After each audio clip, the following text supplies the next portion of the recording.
The James Whale Show. Come praise the whale. On Talk Radio. We have no more time. Mr. Lee is here. What happened? He got sucked up by a black hole. Really? Yeah. That happened. A super hole. In space, no one can hear you come. So. Or go. But he might get spewed out later in another frequency. Very, very dangerous. I think it's very worrying. You don't know what's the other side of these black holes and where they go, and then they go into another universe. I like studying black holes, but I'll be scared to enter a black hole. You can't ever, because sometimes you can. You can never come back. You can. Well, you can. They say that, don't they? Once you've tried black holes, sometimes you don't want to come back. No, why you like would you? it. Why would you? Like it so much. But I do. I like studying them. Yeah. I do like studying them, James. Black holes. Yeah. But you've never entered one. I like discussing it. Yeah. I'm more a discusser. Really? I'm a studier. You're a talker. I like to talk about I'm a voyeur. You're an intellectual. James is very quiet about it, isn't he? Isn't he? Don't be embarrassed. It's out of your depth. I get it. Come on, jump in with us. 50 billion times bigger than the sun. Now that is one mother of a black hole, isn't it? Yeah. Wow. That's why it's called the supermother black hole, isn't it? A man could get lost in that. Yeah.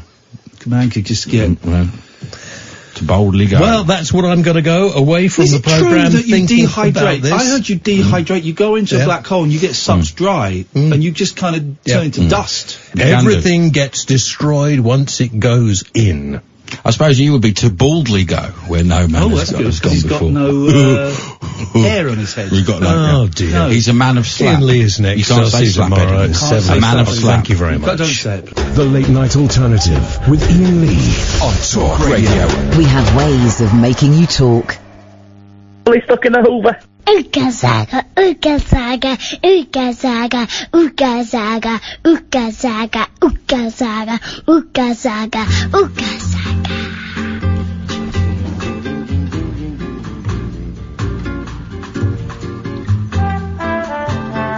Shag a pony. It wasn't even good enough to be shit. Horny. Tall and tan and young and lovely, the girl from Ipanema goes walking, and when she passes, each one she passes goes, Moça do corpo dourado, do sol do Ipanema, o seu avançado é mais que poema, é a coisa mais linda que eu já vi passar.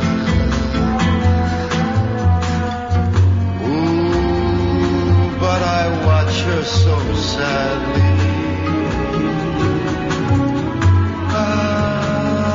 Porque tudo é tão triste. You're a pervert. Wow! Yes, I would give my heart gladly. Grab pussy. When she walks to the sea, dead. She looks straight ahead, not at me. She's just 17. Tall, tan, young, lovely, the girl from Ipanema goes walking, and when she passes, I smile, but she doesn't. No night, everybody. No night. They've cancelled Brexit. I mean, she just doesn't see.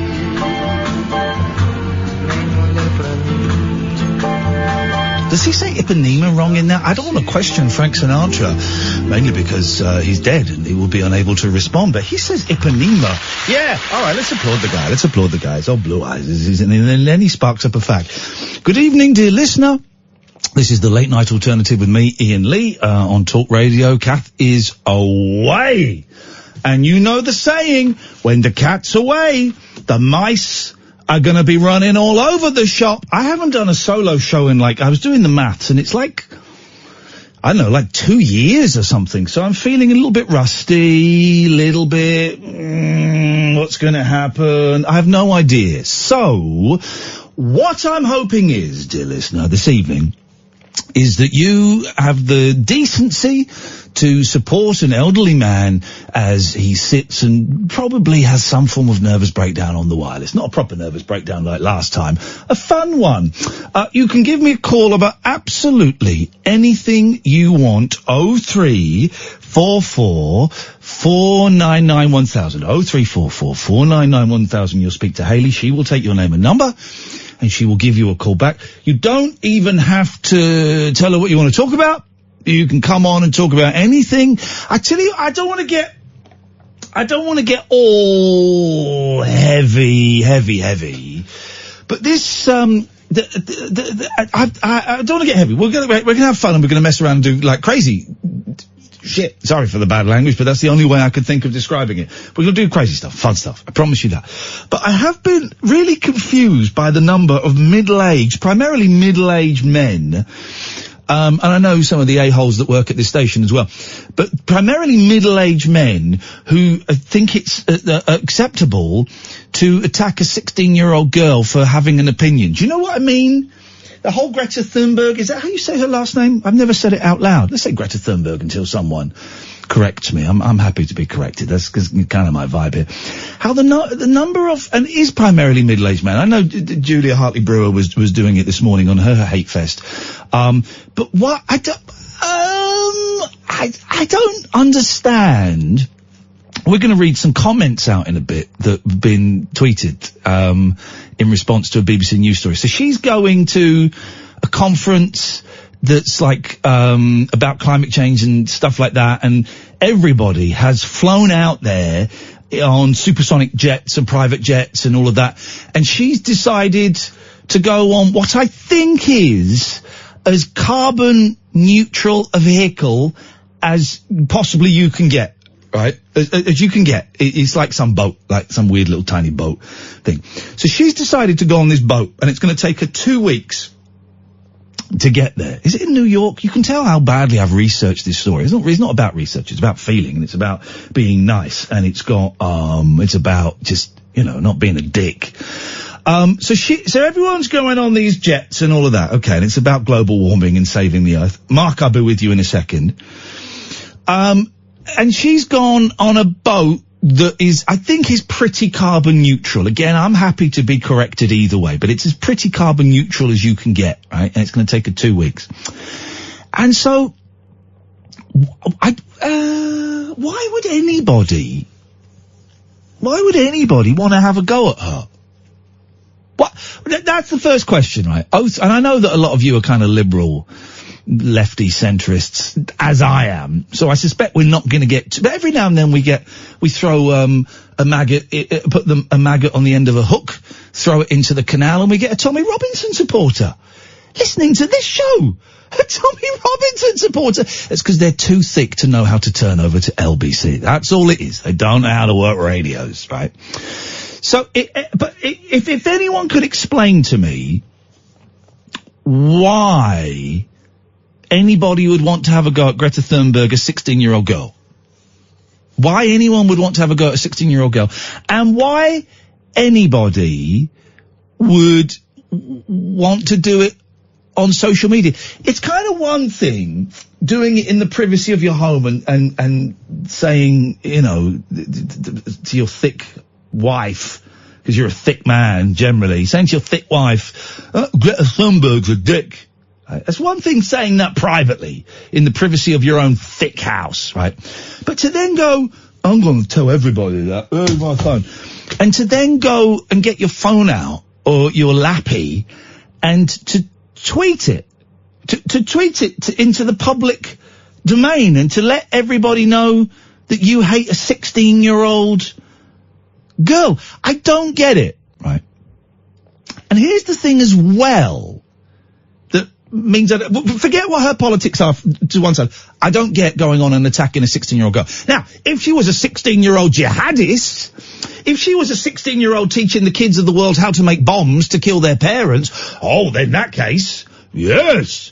In that case, yeah, attack her. But she's not. She's a 16-year-old kid, and I'm being slightly patronising by using the word kid, but I'm kind of doing it deliberately, right? She's a 16-year-old kid who all she wants to do is save the world. Now, you could argue that global warming is a myth and that it's exaggerated. You could, again, you'd be an idiot because there's evidence. But you could argue that. You could say, well, global warming isn't real. If you want to, deny science, then you could do that.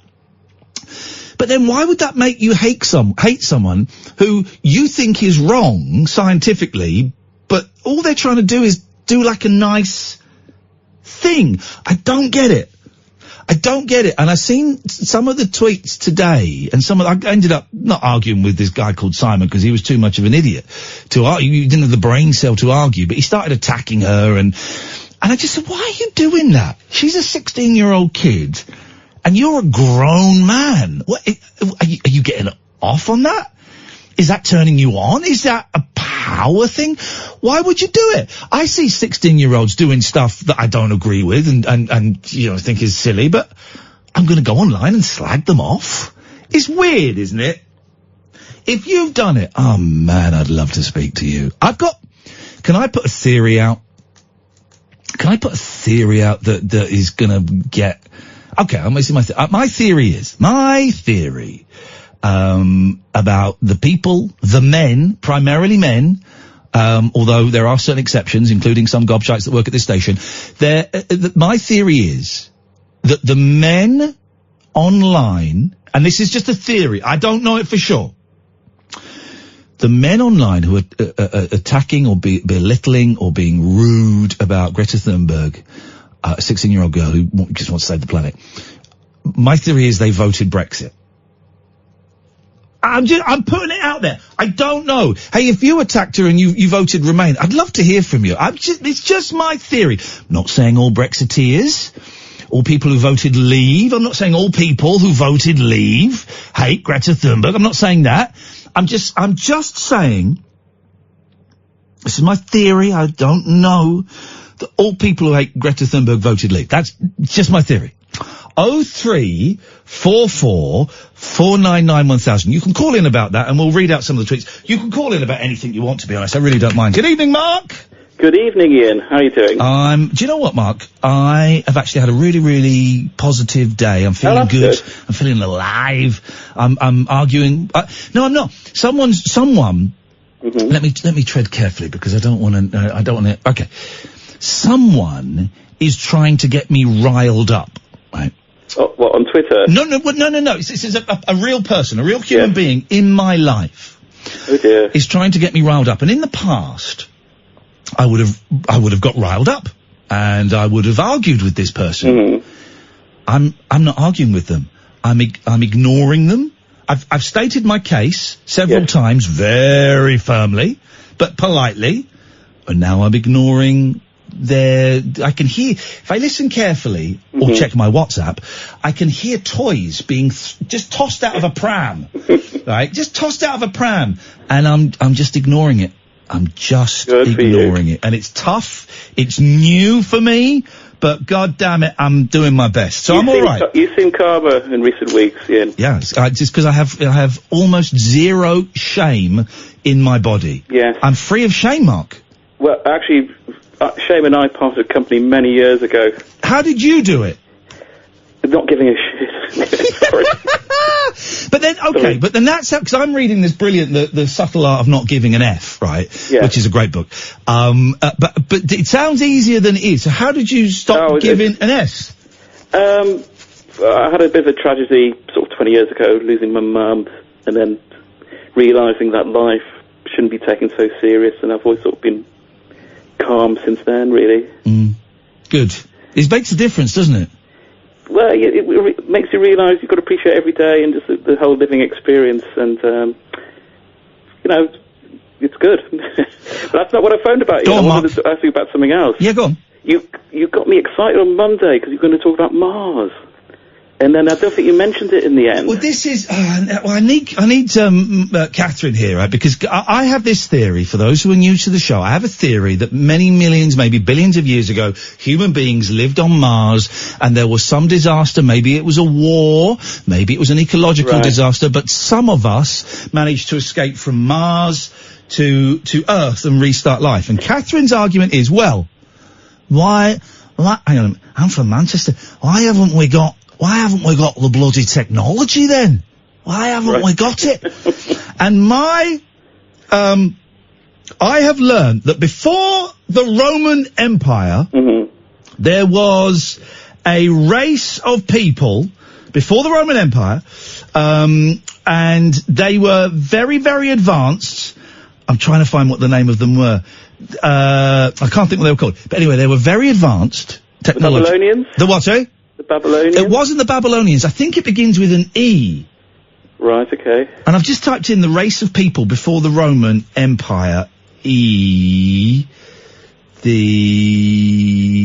can't remember. Or it may have began with an A. Right, okay. Anyway. Because there's a guy who used to be on the radio a lot years ago. Yeah. Called Richard C. Hoagland. Oh, yeah. Have you heard of him? No. He's sometimes on Howard Hughes. I like people who have a letter as their middle name. It adds a real sense of gravitas and mystery to them, doesn't it? Yes. And he's an ex-NASA employee, and he used to sort of phone James Well in the olden days and go on about sort of NASA photos and finding sort of artifacts on Mars and remnants of sort of what were power stations and stuff like that. Yeah. Oh, no, listen, one day, with NASA, we're going to cut live to NASA, and they're going to give us live the Etruscans. Thank you, Paul Ross. It was the Etruscans, and I will make my point on the Etruscans in a bit. NASA are going to do a live broadcast from Mars of that, Mars rover going around, and it's going to dig something up, and they're going to go, well, what is it? It looks like it's made by hand, and we're going to zoom in, and it's going to be a TV remote control or an old Walkman. Right, you need to get Richard C. Hoagland on one time and talk to him about it. Is this his theory? That he stole from me? Yes, definitely. Anyway, quickly, so before the Romans, there were the Etruscans, right? They were a really advanced civilization, and they had their own language and all of this stuff. And we, in the 2,000-odd years since they went, 2,500 years, we have translated almost nothing of their written work. We've translated almost nothing, because we can't. It's too complicated, we can't work it out. And that just proves that within 2,500 years, we have lost the language of a group of people. In 2,500 years. Right. So imagine what we could lose in 1,000,000 years. In the very dark ages. Very, very dark ages. So what was your thing that you were going to talk about? You actually, was it this what you're telling me now? That was what I'm telling you now. Right, okay. I got very excited and he didn't mention it all night. I do apologise. Well, I feel like, I've let you down. It's okay, Ian, it's okay. But you didn't let me down tonight because you played The Girl from Ipanema. No, what a sexy song, isn't it? By Frank Sinatra. Do you remember the CD I sent you? Oh, you're the Girl from Ipanema guy! Yes. This guy sent me, a CD with about 35 versions of The Girl from Ipanema on. Yes. It's a great record. Did he ever play it, or did it sort of fall asleep worried about falling asleep in the car? It got flicked through. Yes. It got flicked through, and it will be saved for one of those occasions. Okay. Trust me. Dinner parties are very good for that. So after about sort of 6 versions, people will sort of say, is that the same song you're playing over and over again? Mark, nice to talk to you, mate. Thank you very much. Talk to you soon, Ian. Bye. Chatty bye. We got George, we got Paul, we got Caddick. 034449911000. This, dear listener, is Talk Radio. The radio show that knows truth is always stranger than fiction. Week Monday, I get shoes. The Late Night Alternative with Iain Lee. Because they're too real to be part of my imagination. On Talk Radio. Let me just give you a little bit of advice. If you are online and you are slagging off a 16-year-old girl on social media, then really there's something very, very sad and wrong with your life. It's primarily men, not exclusively. But what kind of person sits at home and thinks, Greta Thunberg, 16-year-old girl, I'm going to go online and say that she's sick and she's a slag and that she's dangerous and that I hope she dies on that boat. What kind of person would do that? Hey, listen, if she was a jihadist going around teaching people how to make bombs, then yeah, sure, I can kind of understand why you might want to do that. But all she is a 16-year-old kid, young woman, that wants to save the planet for her kids and my kids and your grandkids, and yet there are a huge number of people, primarily men, not exclusively, who think it's acceptable to bully, and it is bullying, a 16-year-old kid online. If you're doing that, I would suggest you're thick, you voted Brexit, and you need to have a good hard look at yourself, alright? So do up your trousers, go and wash your hands, and have a little think about your attitude towards children, okay? Well done, guys. 03444991000. Let's go to Paul. Good evening, Paul. Good evening, monsieur. Prove that you are rhythmic, Paul. Give me a rhythm. It's him. It's definitely him. You've passed the test, Paul. Well done. What can we do for you on this I've lost track of the days. I want to say oh God, look, someone's just tweeted in saying Greta Thunberg is a fraud. It's not her fault. She's Soros funded. Now, I don't understand. That would be George Soros, wouldn't it? And I think it could be argued that suggesting stuff is Soros funded he's Jewish, isn't he? No. He's not. Is he not? Is he? I thought he was. I think he is, and I think that people say that George Soros is the mastermind behind everything. He rules the world, but the kind of unwritten thing is 'cause he's a Jew, and so therefore it becomes kind of an anti-Semitic. The Jews are controlling the world, the media, and all of that nonsense. I think I've got it right. Yeah. Well, he wakes me up in the morning. Sorry? He wakes me up in the morning. George Soros wakes you up? Yeah, because he's that powerful. Yeah, of course. George, where's my paycheck, man? For crying out loud. Where's my paycheck? What can we do for you this evening, Paul? Well, I called with regard to your kind of fishing expedition of the introduction to speak of Greta, but I should preface everything by saying that I am alcoholically compromised. Golly gosh, Paul. Well, this is going to be great. Just press record and play, because he's going to say something that embarrasses himself, and he may even be sick on the air. Beautiful. I hope not. But consequence.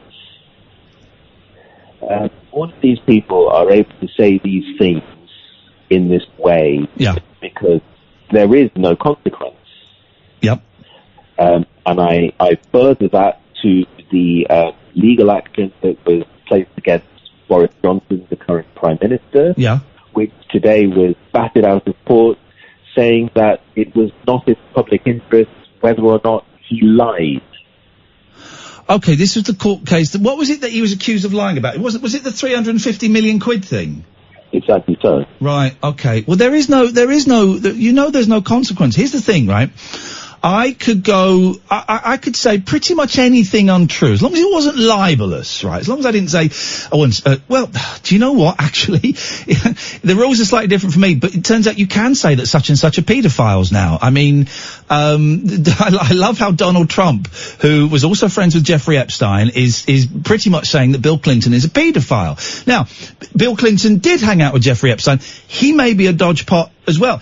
All of this needs to be investigated. But if the President of the United States of America can come out and call another former president a nonce, without any evidence to back it up, then anything goes, Paul. Mm-hmm. Anything goes. We are living on the edge of the dark thing. This is, what are you calling us from? Are you using an old ear horn to speak to us? It's very, very poor quality. I'm speaking on an iPhone 7 Plus. Okay, well, I would suggest you save up and you get yourself an iPhone 8 minus, because this sounds bloody awful. Paul, thank you very much. He's right, there's no consequence. There's no consequence to anything these days.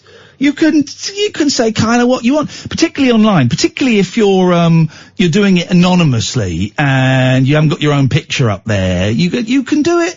You can say pretty much whatever you want. I'm going to read some of the comments out that were posted about Greta Thunberg. I'm saying it wrong and I don't quite know how to say it, so maybe Alan knows. Alan, how do you say her name? Jesus Christ.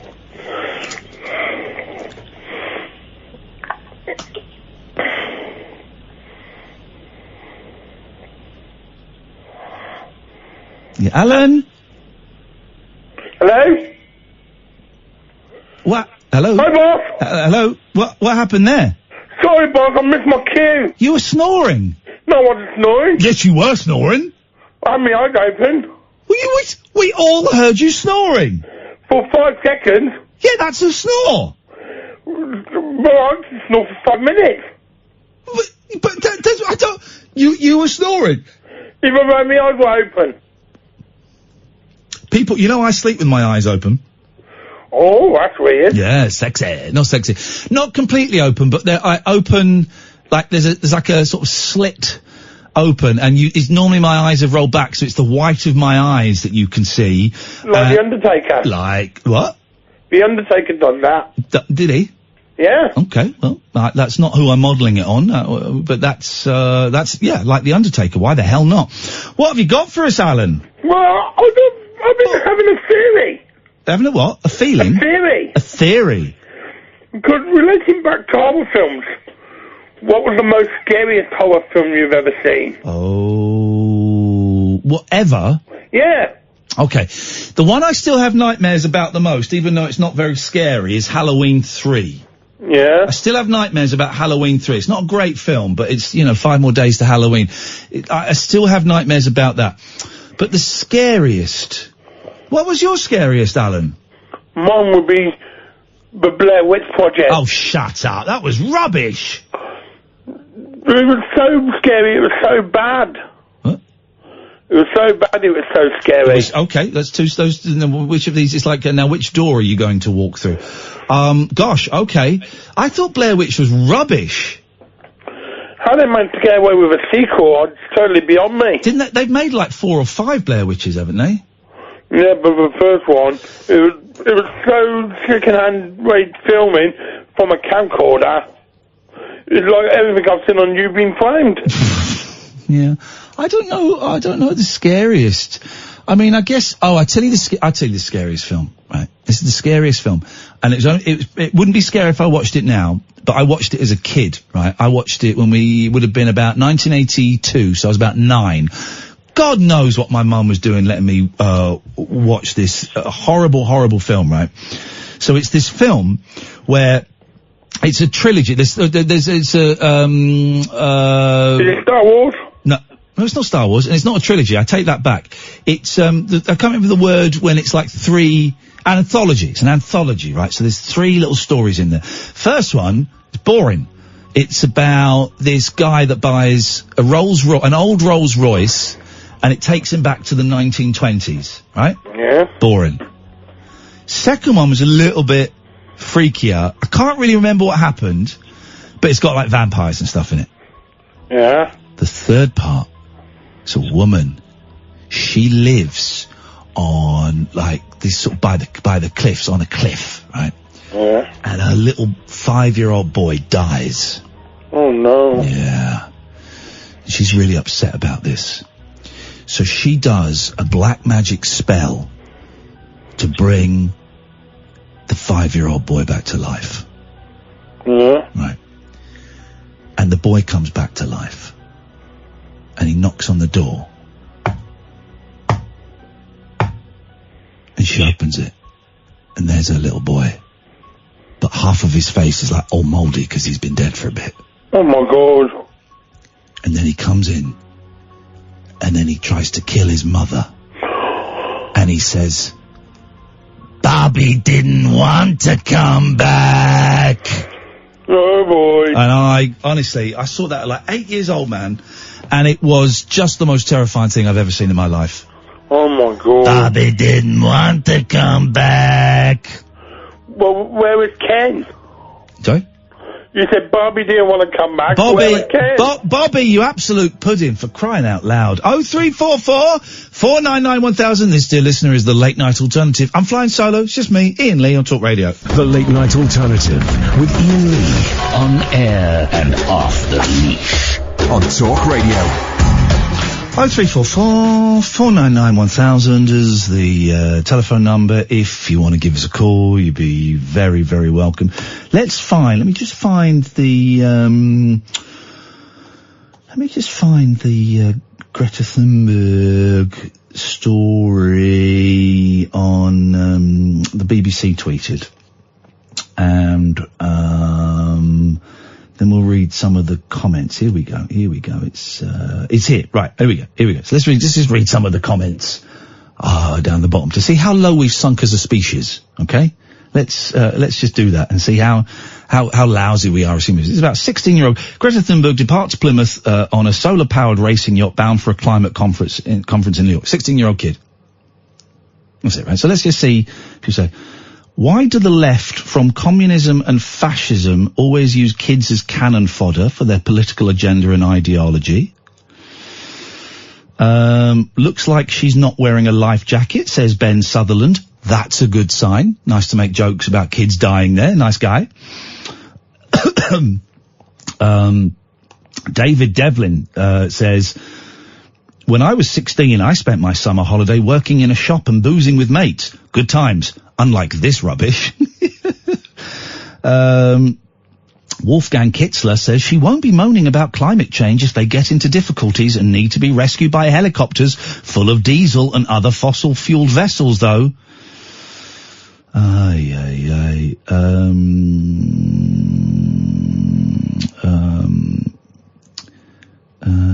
This is just effing weird, says Dan Fletcher. The way the media are following her like the second coming and how she stands at the front alone, it really does make me feel weird. Here's hoping that Thunberg doesn't have an ironic meeting with an iceberg. The right, I bet she won't refuse a defibrillator if she needs one, and I bet she once got in a car. I hope it sinks, says Daily Hammer. Tragic, feel sorry for her.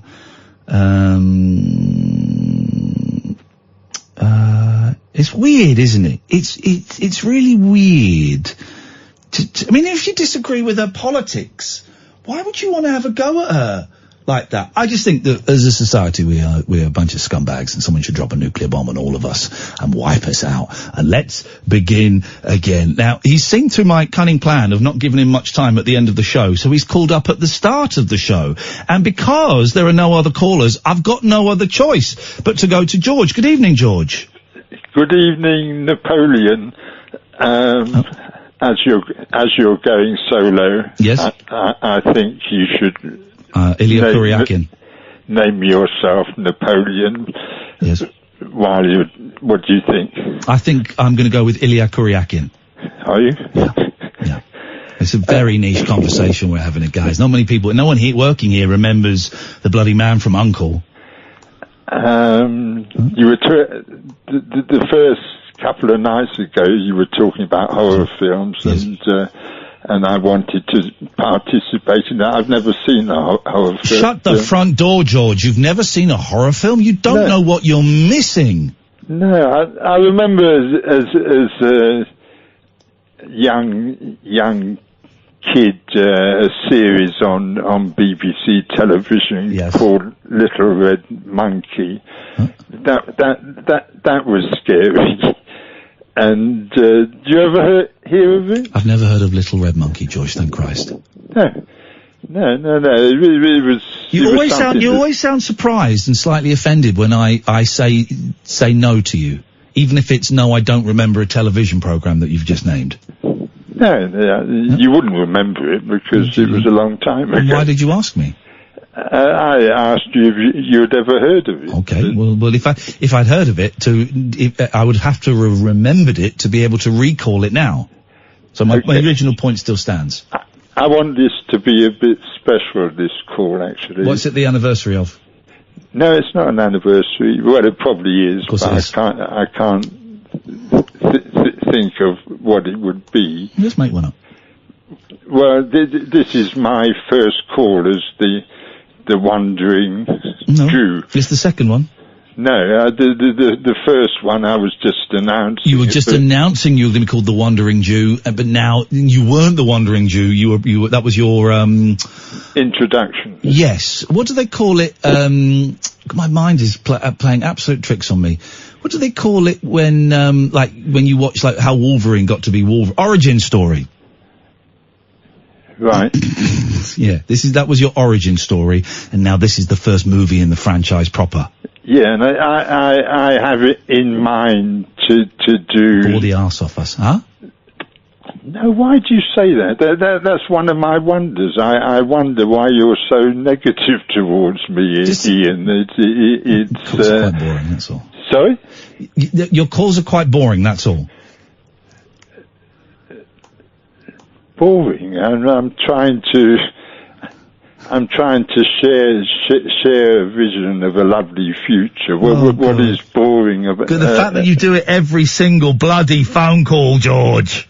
No, you don't let me do it. You do. Bank of Gazillion Wonders, the Wise Isles, and all that rubbish. Why is it rubbish? It's boring. Did you hear of a new political party standing out for independence for London? Have you heard about them? Are you connected with them in any way? No. Okay. No, I haven't heard about them. I would really, really love to. God, yeah. 2 hours and 20 minutes of this crap. Yes? I just have in mind that it would be really nice to do talk about that. Okay.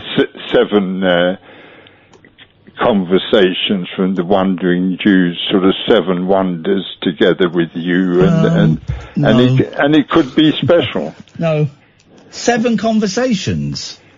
7 This is the first one. Oh, God, and do they get better? Of course they get better. Okay. They get better and better. But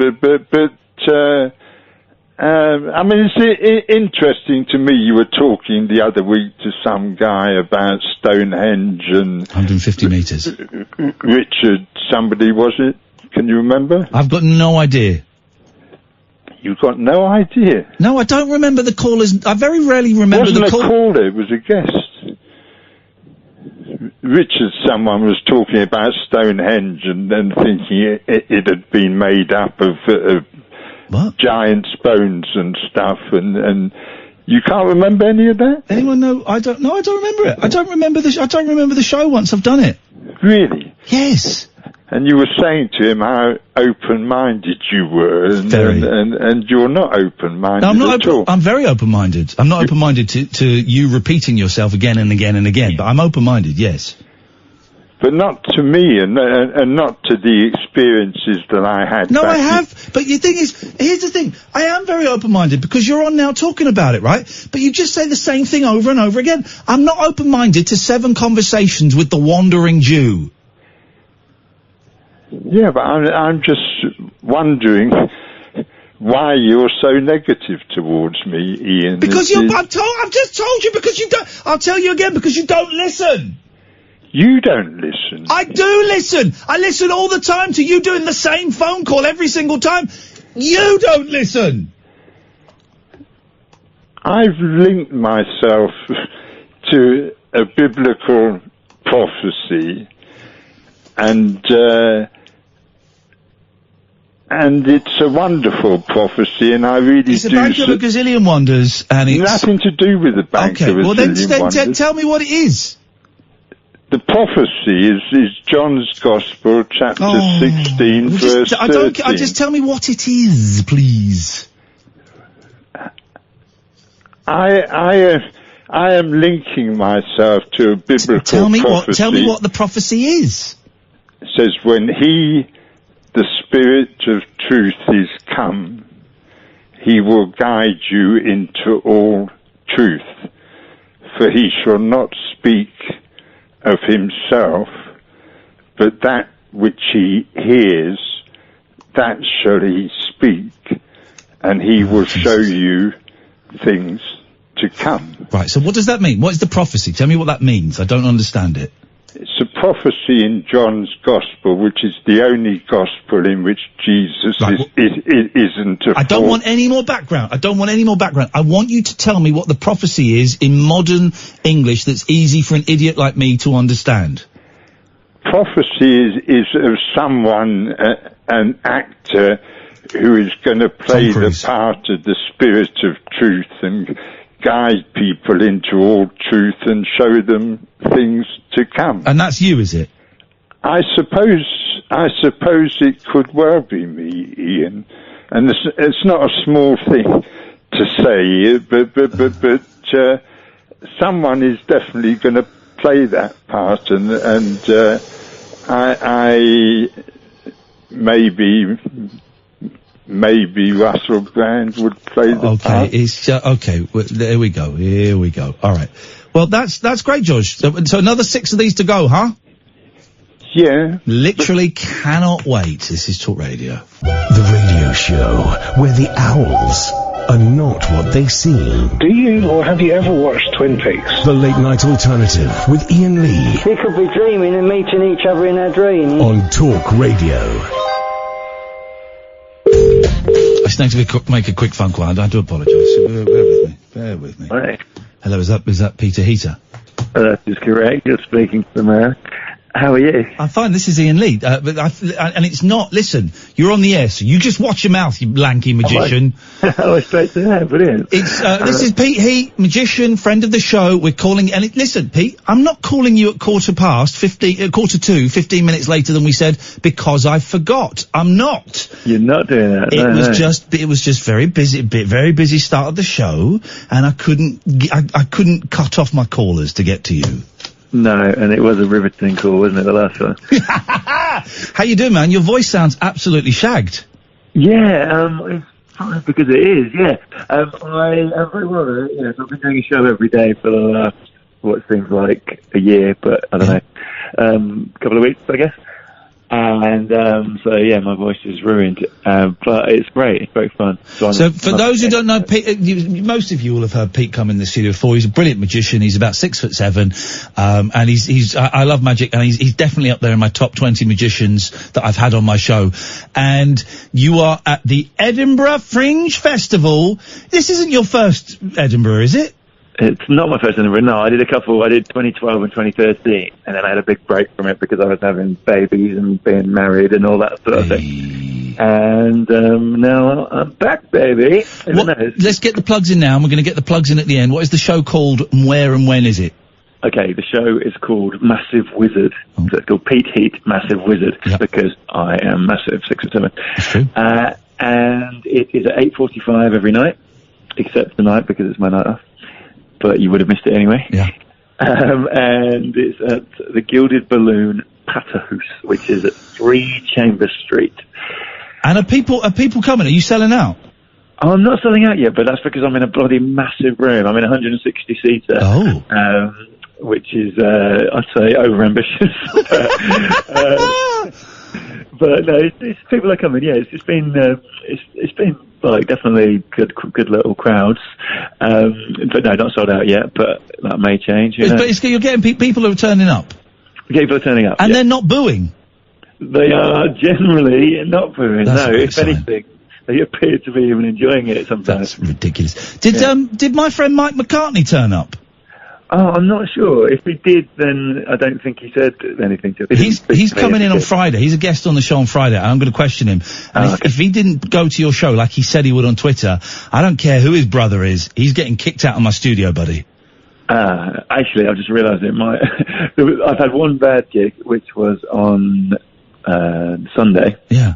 There was like 12 people in, and they were mostly magicians, and they don't react as magic tricks, obviously. Oh, no. And there was a guy at the end who did come up and quickly say hello. To me. Oh, no, he came on a bad night! If it was him, then yeah, he came on an awful basically, I meant to break down on stage and then drag the audience down with me. But apart from that night, it's been great. So did you know all the magicians then? And were they sitting there sort of like just with their arms crossed going, oh right, he's doing it that way, is he? Well, to be fair to them, no, they were, sort of getting involved, but there's a limit to how big their reactions are going to be because they know what's going on. They're magicians, so they weren't bad, but they just weren't your ideal audience. See, if I was a magician, right, and there's an audience of magicians watching a magician, and you did a trick, I would heckle you by going, yeah, that's very good, but can you do this? And then I'd just make a dragon come out of my arse or something. Yeah, they did do that. Did they? Oh no! Yeah, that's why it was such a bad gig. Because I got chased around the venue by an arse dragon. Arse dragon. But no, I mean, to be honest, that one, they've since said, no, it was fine, but I know it was not a good gig. So if that's the one he saw, then I'm sorry. However, the others have been great. It's been a good fun thing. And what is the point? What is the point of you being there? Why are you doing this? Because it's hard work and it's expensive. And is there something you're hoping to achieve by being there?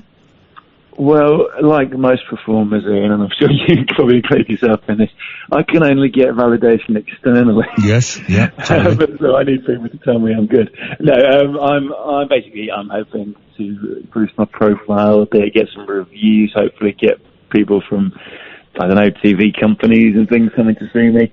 You know, you never know who you're going to meet up here. Like, I met a guy the other day who books guests for the Conan O'Brien show in LA. No. Now, whether or not that will lead to anything is another matter, but, you know, there's that type of people going around and chatting to you.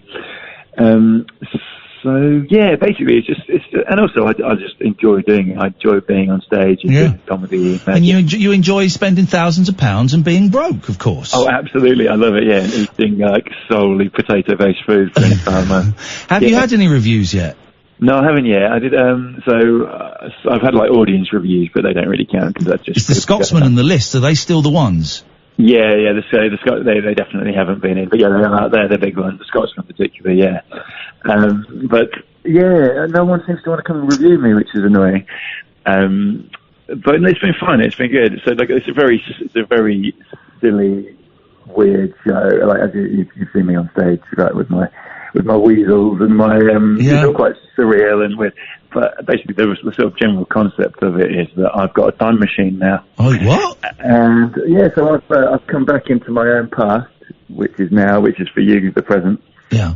And because I've been here once before, I know everything that's going to happen. So I know everything's going to happen in the show. I know, and yeah, so that's the sort of rough concept of it. And it's fun. It's good. Oh, I want to see it. Are you going to do it down here? I'd like to, yeah. So I'll definitely do at least one in London somewhere, yeah. Good, because I want to come and see it, man. Definitely. Yeah, do. Here's the thing, man. The review, because I haven't done Edinburgh for years and years and years. I only did it a couple of times, and I did a few shows, and I found it so stressful, partly because I was drinking a lot and, you know, up to all kinds of shenanigans, which doesn't make it easy. But it is that there is so much, I did think the last time I did it, we were doing 3 shows. And the one that we thought was brilliant got 2 stars, and the one that we thought was crap got 4 stars. And me and my friend were just scratching our head going, how is this, how does this work? Yeah, it doesn't mean anything, does it really? I mean, ultimately, as long as the actual audience seems to be enjoying it, I think that's what you really aim for. But you can't boast about that. You want to post the stars. The thing is, it does mean something, because it means people will come and see it. You know, if people are... Yeah, that's if true. you've got a 4-star review in the Scotsman, 5-star review, you're going to get people coming and paying to see you. You get a 2-star, or you don't get a review, well, then you're almost invisible. Yep, and that's currently how I feel. Except luckily I have had audiences. But yeah, I could really do with some press, because it sort of feels like you're just shouting into a crowd of other performers. Have you got a team? Are you flyering yourself, or is have you got someone doing it? So I'm here with a producer called Austin Talent. So they provide flyers and posters and that sort of thing. I am actually going out and doing sort of street magic, close-up magic as well, because I figure, unlike with comedy, where you can't really do that, you can't go out and tell jokes to punters, I can actually go out and just show people tricks while they're having a beer in the beer gardens and stuff. Yeah. And that's like a direct sort of example of the level of tricks you'll be getting. So I have been going out and doing that, which is tiring, but it does work. I do see the people later on in the show.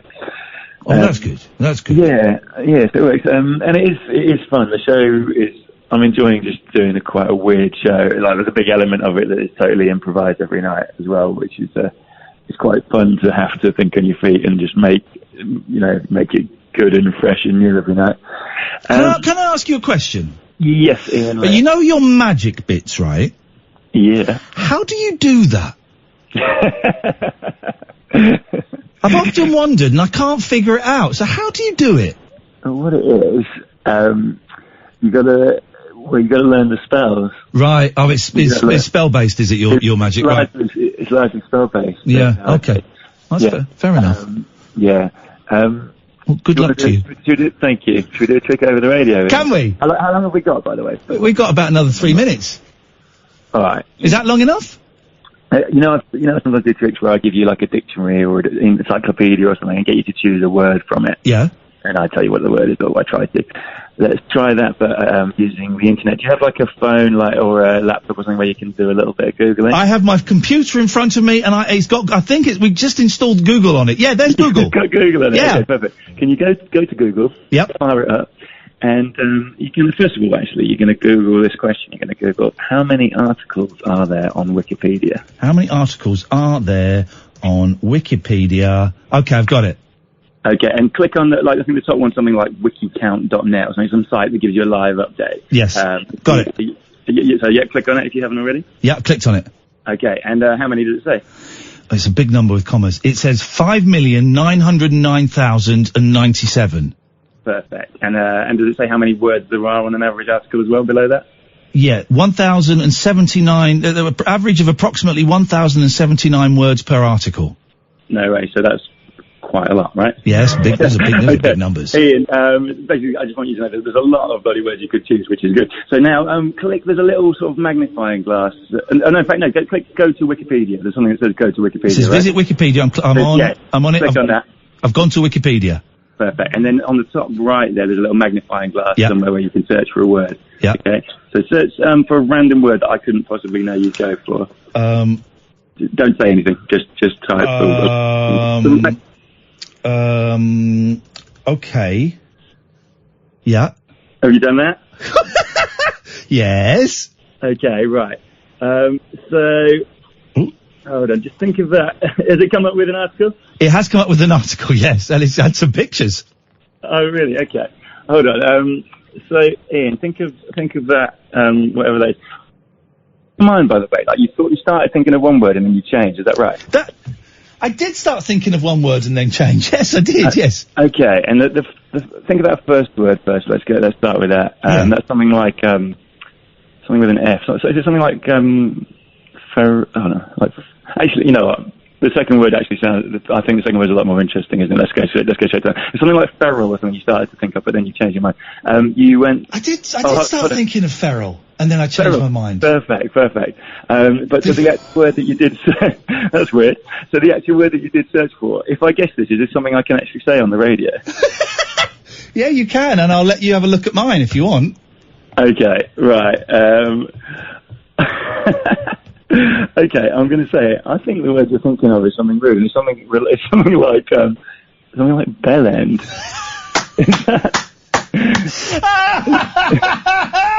Is that exactly right? It's exactly right. And now I'm looking at two pictures of the bell end. Yeah, it was bell end. Wow. So yeah. And I can look at yours. Did you say? Oh, Pete, I love you. You're so good. You're so good. But give us the name of the show and where it is again, man. Okay, so the show is called Massive Wizard. Yep. Yeah, Massive Wizard, and it is 8:45 every night. Say that again. 8:45. 8:45 every night. Yeah.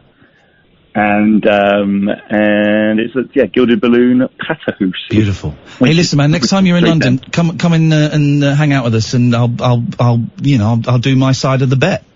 Absolutely brilliant. By the way, check my Instagram.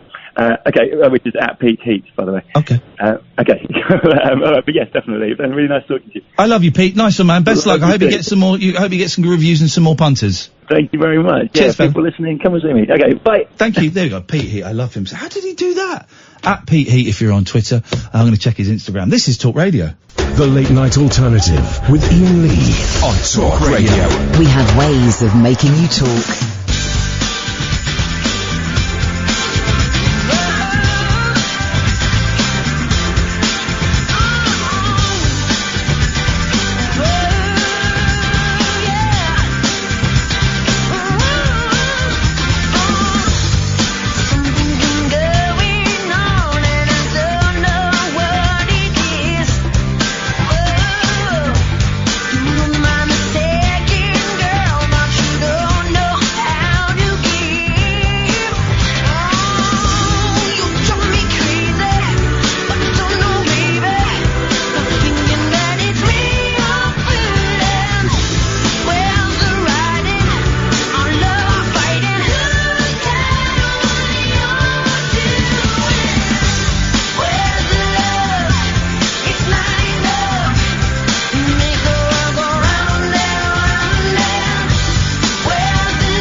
One day we will all bow down and acknowledge that Hanson are the best band that we've ever had.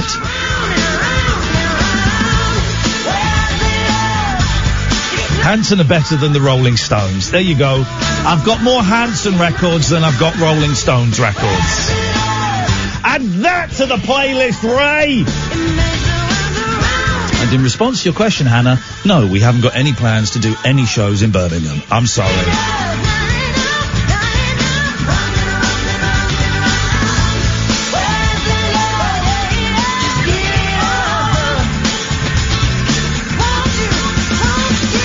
Seriously, Hanson are the best, better than the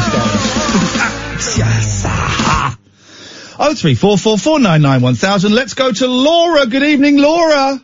Hello, evening, Ian. Good evening, Laura. I'm a little bit windy tonight, Laura. I was off caffeine, and then I went to Rome and I was bored, so I got back into the coffee. I drank a lot of coffee, and now I'm addicted to coffee, but coffee gives me indigestion. Well, Rome's not the place to go if you're into coffee, is it? Well, they don't do lattes over there. They don't. Well, they do, but you've got to ask them at the right time, I think. But what? Hang on. What? Because I would go in and go, can I have a latte? And they go, huh? And I go, oh, can I have a cappuccino then? You get a glass of milk. If you're asking for a latte, they give you a glass of milk, I think. Why would they do that? Well, latte is milk, yeah. Shut up. Is it? Is it? I know. Have I just said something really, really stupid there? No, not at all. Okay, good. All right. What does latte mean milk? Well, it does if you're in Rome or in Italy and you ask them for a latte, a glass of milk. Yeah, this is why I voted Brexit. I know. flaming coffee people, I can't understand it, yeah. Laura, what can we do for you at 11:08 on a Wednesday night, please? On a Wednesday, I tuned in earlier and I caught the tail end of the horror film stuff. Oh, yeah. And as you said, I was trying to think of what that one was that you'd seen, the anthology. Yeah. I don't know. There was one in the early 80s called Nightmares. Could be that. Well, hang on a minute. With the greatest of respect, Laura, don't phone up to try and tell me what film it was that I'm trying to think of if you don't know it, and then just throw it could be this, could be that, might not be. I know, yeah. I know. Not most of the anthologies of the 70s, really. So it would be it'd be something like that. Don't. Here's the thing, right? When I go on Twitter sometimes and I ask for like really specific technical help about streaming a camera or about an editing process on Final Cut 9 or whatever, and then people go, have you Googled it? Well, this might do it. Have you tried doing that? This might do it. And I go, no, guys, I've tried everything, and I've Googled it, right? I still can't do it. Only answer this question if you know the specific answer. Yeah. But now it sounds like I'm having a go at you, Laura, and I'm not. Trust me. No. No. Anthologies, okay. Just to get that in that case. The one to mention is Creepshow, which is the early 80s. Oh, I saw Creepshow on Pirate Video when I was, again, around about the same time, when I was about 8 or 9 years old. Okay. But it was a Pirate Video, so it didn't have all of the film on. So the last story in that, I think, is the guy who lives in that really pristine apartment, but then there's bugs come out of everything. And I have never seen the end of that. I don't know how that ends. I'm assuming it ends badly. I think it ends with bugs creeping everywhere, to be honest. Okay. Okay. Well, finally, 38 years later, I'm finding out how a movie ends. I know Ted Danson's in it, and he gets buried in the sand, and he comes back as a watery zombie.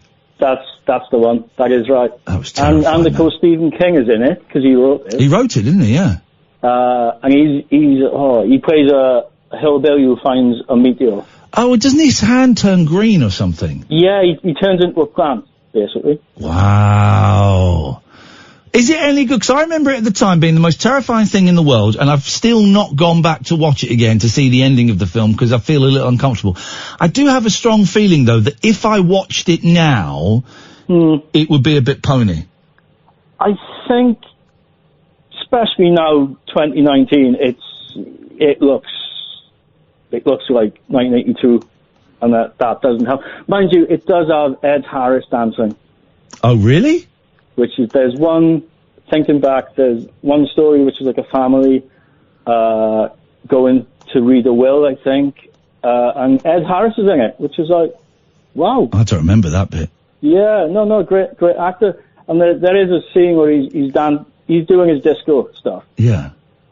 And it's, you know, it's not out of place at all because it was 1982. But yeah. It'll be on YouTube. Ed Harris dancing is on YouTube. Okay. So but what's scary about that? Well, if you watch it. Okay. His shirt, if I remember, his shirt is the scariest. This is this thing kids these days with your chainsaws and your sonic butt plugs. Back in the day, we could have a whole horror movie centered around a bad shirt. Or at least 20 minutes of one. I mean, it's true. Yeah. Laura, thank you very much. Nice to talk to you. Let's go. I'm just moving on because suddenly got loads of calls. June, Chris and Lavinia, stay there. Let's go to Dredge. Good evening, Dredge. Hello there. Hello there. Hello. Can I just say I'm making a personal appearance tomorrow at Clacton Rubbish Tip, where I'm signing my new memoir, I Was Once Retweeted by Danny Baker. That's what I'm doing. I'm afraid we can't let you mention that, I'm afraid, Dredge. Sorry. I'm obsessed with the Jess Conrad now. That Jess Conrad interview, which is now out as a podcast, man alive. I was talking to my friend Watko about it, and he said, I can't believe how casually Jess Conrad talked about biting a man's nose off and kicking him in to the sound of his fans cheering his own name. Well, that was nuts, unusual. wasn't it? But the thing, I looked in the library for some sort of autobiography. Nothing. I don't know if there must be a book, mustn't there? But I couldn't see anything. But anyway, I'm presented with a dilemma here. We're not allowed proper cups in the studio because Paul Ross once whittled all over the control desk and it ruined it, right? So we've got these like beakers, like these Tommy Tippy beakers, right? That have got mouth holes in so that water cannot leak. But the way this one has been arranged is the mouth hole is in line, Dredge, with the handle. So I can't... Okay, could you draw a diagram of that? Yeah, I could. Just hang on one second. Yeah. Just so I know. You've got the... There you go. Just drawn a diagram of it. Oh, right. I get it. Yeah. You got it? Yeah. Okay. So that's the problem I'm facing. So I've got to rest my chin on the handle. Oh, sugar. I'm covered in water. Well, that didn't work. Anyway, Dredge, what can we do for you this evening? Do you want to slag off a 16-year-old schoolgirl? God, no. Definitely not. Okay. No. All right. Just checking. I'm just checking. No, I tweeted you a photos about half an hour ago of an old show business 11. Oh, hang on 1 second. Oh, that's a good tune, isn't it? Peter Cooper has just sent me... Oh, my God. He's just sent me the film. It's called Dead of Night, and it's chapter 3, is Bobby. This is... Oh, Mommy, please, I'm so cold. Oh, God, I'm sorry. Sure, Bobby. Flipping heck, man. Closet is a good place to hide. Isn't it, Mommy? This is terrifying. God, he's got a mallet. Any mallet? No. Come on, man. Be serious. I just want to get to the bit where he says, Bobby didn't want to come back. This is it. He's just killed his mum. Spoiler alert. Bobby didn't want to come back. That's how I remember it. You lied, Mommy. Bobby didn't drown by accident. You knew that. Bobby drowned himself to get away from you. God. You see, Bobby didn't want to come back. That's not quite how I remember it. I remember it as Bobby didn't want to come back. But that's kind of close, I guess. That's kind of close. Thank you for that, Peter. That has really made me feel very unsettled in the downstairs department. Very nice, just as I'm going to sleep. Yeah, Bobby didn't want to come back, Dredge. I don't think I've ever seen a horror film. Never seen one. Have you ever seen a film that's got roller skating in it? Roller skating. What's that got to do with it? Well, I don't know. I'm just wondering. I'm just seeing. I'm trying to narrow down the list of genres that you have and have not seen of movies. You must have seen. No, I haven't seen anything with roller skating. What's the film with James Caan in it? And it's set in the future, probably set in 1999. And they roller skate. They roller skate around a ring, and they kill each other. Yeah, that doesn't sound like my sort of film. Well, then you're not the kind of person I want to hang out with. What is it? It's called like Thunderball or Thunderdome. Rollerball. That's a great movie. Because those trailers, when they came out, I was only a kid when they came out, and the trailers were enough to keep me awake all night. I mean, do you remember one called The Lost World? The Land That Time Forgot. That was it. Yeah, that was great. It had that guy, the guy from The Simpsons is based on in it. That genuinely makes sense in my head, that statement, but to no one else. No one else will get what I'm talking about. You know you know in The Simpsons, there's a guy, I'm Troy, such. You may remember me from such movies as. Yeah, that was the guy who was the main character in that film. That was the actor that character was based on, I think. Doug McClure. Doug McClure, there we go. We're communicating, Dredge. We're communicating. Doug McClure is in it. But I love films like that. Yeah. Now. Is that the one where at the end of it, he's like, the whole film, it turns out, has been him writing a note that he then puts in like a yellow bottle, and he walks to like this, icy tundra, and he throws it into the sea to hope that someone finds it and comes and rescues it. That sounds about right, yeah. Great film. They probably ran out of money. Great movie. Doug McClure, is he still alive? I'm guessing not. Yes, he is. Shut up. There's a really good magazine called Infinity. Doug McClure Monthly. It had Doug McClure on the cover not long ago. Yeah. Mate, we've got some bad news. He died in 1995. You're spreading fake news. Okay, I'm 15 years out. You're spreading. Is he still alive? Oh yeah, definitely. Died February the 5th, 1995. Incredible. Yeah, I was never good at maths. Outrageous behaviour. Okay. Did we, here's Doug McClure. Hang on a minute. Here's Doug McClure singing. Let's have this. Here's Doug McClure singing on the Johnny Cash Show. Here we go. Right now I'd like you to meet a guy who can handle a horse pretty good and a 6-gun, and I hear he takes good care of himself with the ladies too. I want to tell you that he... Hang on. I hear he takes good care of himself with the ladies too. I'd like that introduction next time I come on your show. Not a problem, mate. I hear he takes good care of himself with the ladies. What does that mean? He cleans downstairs? He sucks breath mints? That's pretty good. And a 6-gun. And I hear he takes good care of himself with the ladies too. I want to tell you that he can also handle a song just fine. Ladies and gentlemen, Mr. Doug McClure. He looks like Peter Noon, doesn't he? Sometimes I imagine myself as a drifter, seeker of fortune, connoisseur, great wine, dashing through meadows of yellow and green, leaving the straight life behind. Do you know that song? No. It's a great song. I wonder if there's a better version. He looks like Peter Noon, doesn't he? He sounds like Doug McClure. Leaving the Straight Life Behind. I know the song by, Leaving the Straight Life Behind. It does sound a little bit, doesn't it? A little bit, yeah. It does sound a little bit fruity. That is, here we go. I can't find him doing it in good quality, but here's, ladies and gentlemen, would you please, with one of the catchiest songs of all time, please welcome to the stage, the one, the only, it's Mr. Glenn Campbell. Sometimes I imagine myself as a drifter, a seeker of fortune, connoisseur of great wines, dashing through meadows of yellow and green, trying to catch the impossible dream, leaving the straight life behind. Sometimes my thoughts... You wait for the chorus, Dredge. It's the catchiest chorus of all time. Going out of my mind, having a ball on a couple of bob, treating the ladies to corn on Treating the ladies to corn on the cob. Wow. Here we go.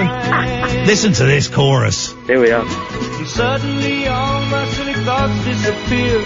She comes to me softly with crackers and beer, winking and blinking and blowing my ear, running away with my mind. It's better to be in love. I'm not really thinking of leaving the straight life behind. I'm just playing a game in my mind. Some song, huh? Some song. That almost sounds like it could have been a James Taylor song. Doesn't it? Doesn't you slow it down a little bit? Get rid of the schmaltzy strings and just have him finger picking. Yeah, that's James Taylor singing The Straight Life. I would buy that. But I'm not sure about the line, giving the ladies some corn on the cob. Treating the ladies to corn on the cob, letting them run around with my nut. There is it's you don't like it when we go below the belt, Dredge. I shouldn't drag you down there. You've gone there. I've been dragged down. I will lift you and I will send you on your way, Dredge. Thank you very much. Lavinia, June, Chris, stay there. Be coming to you next. 0344 499 1000. This is Talk Radio. Take a trip into the alternate reality of late night radio. I think I'm in something like the Matrix, and so are you. The Late Night Alternative. Hello. With Iain Lee. Is there anybody out there? On Talk Radio. Hello. 03444991,000. My first solo show in years, and do you know what? I'm drunk. Let's do it. I know you've all been waiting, guys, for a long time, but Chris has been waiting the longest. Good evening, Chris. Good evening, Ian. Good evening, Chris. What can we do for you tonight? Well, for one thing, I think you've got the patience of a saint. Yes. After that bloke who you said was boring, I agree with you. Right, George. Okay, yeah. I listen. I do like George as a human being, but the calls are very repetitive. Yeah. Very repetitive. His voice was getting on my nerves. Well, but okay. Right. I mean, I'll tread carefully there, Chris. I'll get to my point. Okay. Right. I was listening last night to something that you said. Yes. You also said about a book you've been reading. The Subtle Art of Not Giving an F. It is great. I'm loving it. Right. And you also said about got some people who don't talk to you. Yeah. Because you came out as bi. Yeah. I've got three people who I was very close to who no longer speak to me. Well, I'm in the same position. Uh-oh. What happened? Well, I'm by myself. I'm bi. And so hang on, when you say you're by yourself, I mean I'm bi. B-Y. I know. I still get quite nervous and uncomfortable talking about it, but I am making myself chuckle. So you're by yourself. That means so. But are you by yourself? You're bi, but are you also by yourself? By myself, yes. Okay. Sorry to hear that. I think. And so it's actually some of my family who don't talk to me. The simple reason is, for the last 3 prides I've been to, 2 up in Glasgow, 1 in Blackpool, I've got him drunk. Oh, there we go. And they don't like it. Why not? Because they said I shouldn't do that. But hang on, but being bi, I think, I mean, I've not read the full handbook yet, because they only just delivered it to me the other day. Being bi doesn't mean you have to dress up in drag, does it? No. And dressing up in drag doesn't mean, or dressing up in women's clothes, doesn't mean that you're bi or gay or whatever. So I am bi. No, you're bi yourself. You said, but like I say, but other people dress up in women's clothes, and it doesn't necessarily have to be a gay or a bisexual or a lesbian thing, does it? It can just be you like dressing up in women's clothes. So I'm confused as to why your family. What were you? Okay, let's get down to the nuts and bolts. There's an unfortunate choice of phrase. What were you wearing? Describe the outfit. Maybe it was the fashion they had the problem with. Black lace dress. Beautiful. It was a full outfit. Black lace dress. Yeah. A dirty blonde wig. Okay. Full makeup. Beautiful. Stockings. Oh. Shoes, a lot. Yep. Sounds great. Sounds like a great outfit. Yeah. And so what did your family, and I really want to ask which members of your family it was, but I'm not going to because I would not be prepared to answer that question at this point in my life because I think it would be unfair, so you don't have to. But what was their problem? I don't know, they never really told me. They just said, I shouldn't be doing that. Shouldn't be doing that, right. Isn't that funny? But I wasn't harming anybody. No. I'm not harming anybody. I dressed up. I enjoyed dressing. I go to the prides, and I get a lot of compliments.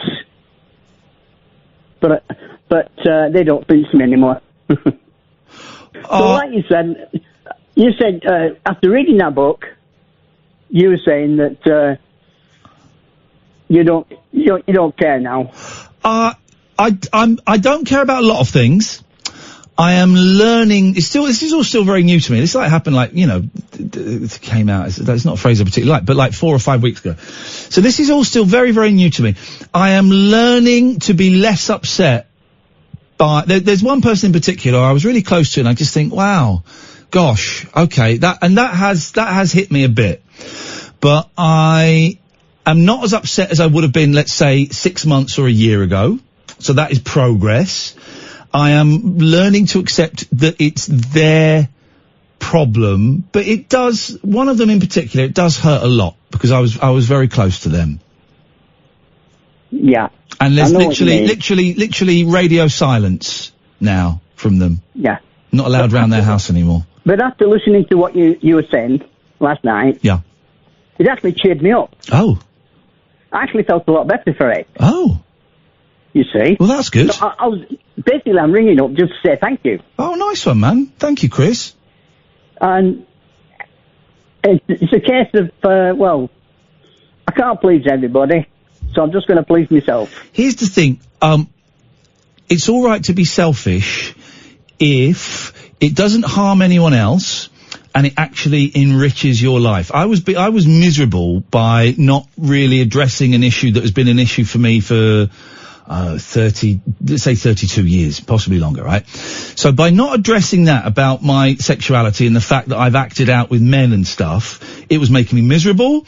It was the root cause of my depression. I think it's pretty much the main reason I took drugs. All of that, both the drugs and the depression led me to be suicidal. And by removing the shame associated with that and by talking about it, it has taken away a lot of the pain that I was feeling. And I would have thought that my family would have embraced that, but most of them have.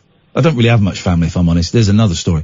The main ones have, but just these three, for some reason have taken it as a great shame. I'm bringing shame on them or something. And they won't even talk to me about it, so I don't know.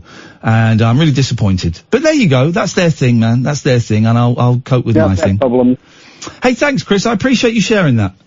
Thank you very much. Cheers, man. Thank you very much. 0344 499 1000. Good evening, June. Hi. June. My daughter wants to say something to you. What is going on? Literally can't understand a word you're saying. Have you fallen down a box? Fallen down a hole? What is going on? No, it's my silly old phone. Well, Not better. Is there someone there with you? Yeah. I've got Rachel here. Hello, Rachel. Right. Hello. Hello. But please, stop spending money on fags and booze and pornos. Right? And I've got my dog. You've seen enough blueies to have it all up there now. Please save your money and buy a decent telephone, June. For the love of God, because it's like speaking to a woman made of cardboard. Oh. I might be made of cardboard. Well, hang on. You mucky pup. Of course you do. What can we do for you, June? Well, I was going to phone up just to let you know we're all here rooting for you while Cat's away. Now there's a really weird echo on your line. I appreciate you rooting for me. I'm halfway through the first one. It's weird, isn't it? I used to do this all the time, and I haven't done a solo show for about 2 years, I think, and it's just... I miss Boyley because she's my mate, and I don't know. I don't know. I mean, it's all right. It's a little slow from me tonight, but I'll get back into it. Yeah, and you made my night. Oh, go on. What happened? With Ilya Kuryakin. Ilya Kuryakin, wasn't he fit? Oh my God, he was gorgeous. What was the name? I couldn't remember. What was the name of the actor that played him? He's a British actor. David McCullum. David McCullum, that was it. I think he released a record as well. Oh, did he? I've got a feeling that... I don't know, I can't remember. I've got a feeling that David McCullum... Let's have a little look. McCullum. McCullum.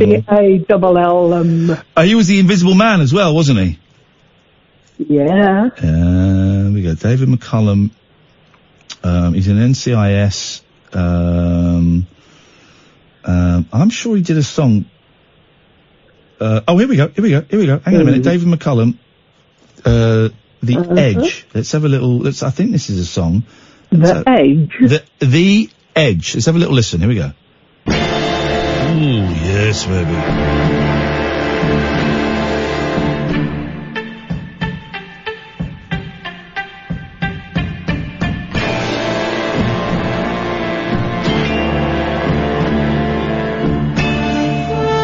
This could be the greatest song I've ever heard in my life. Let's see. I hope so.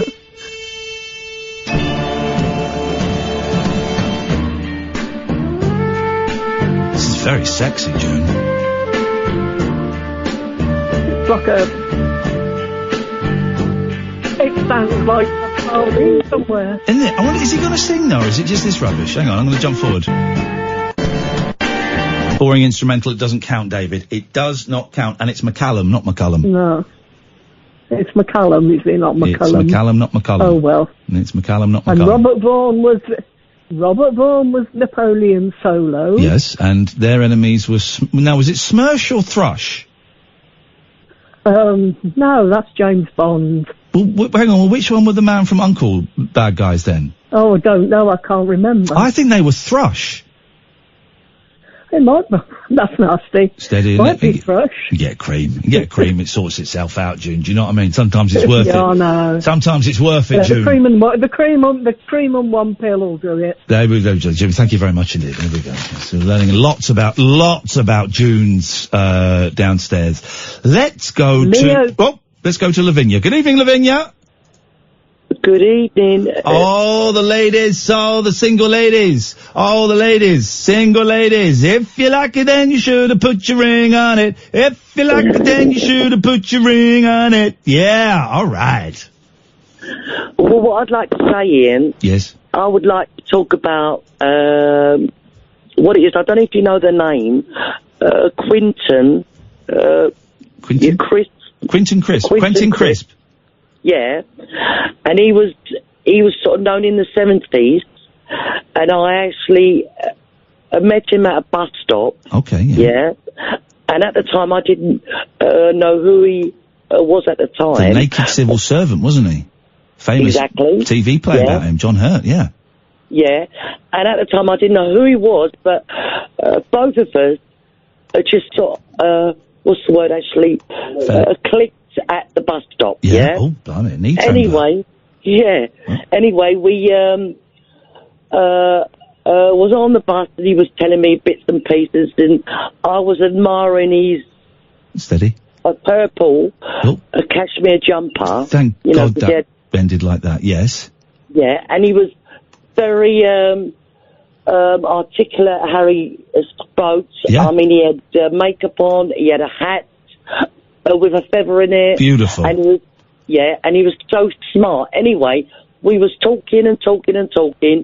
Then I was getting off the bus and he said to me,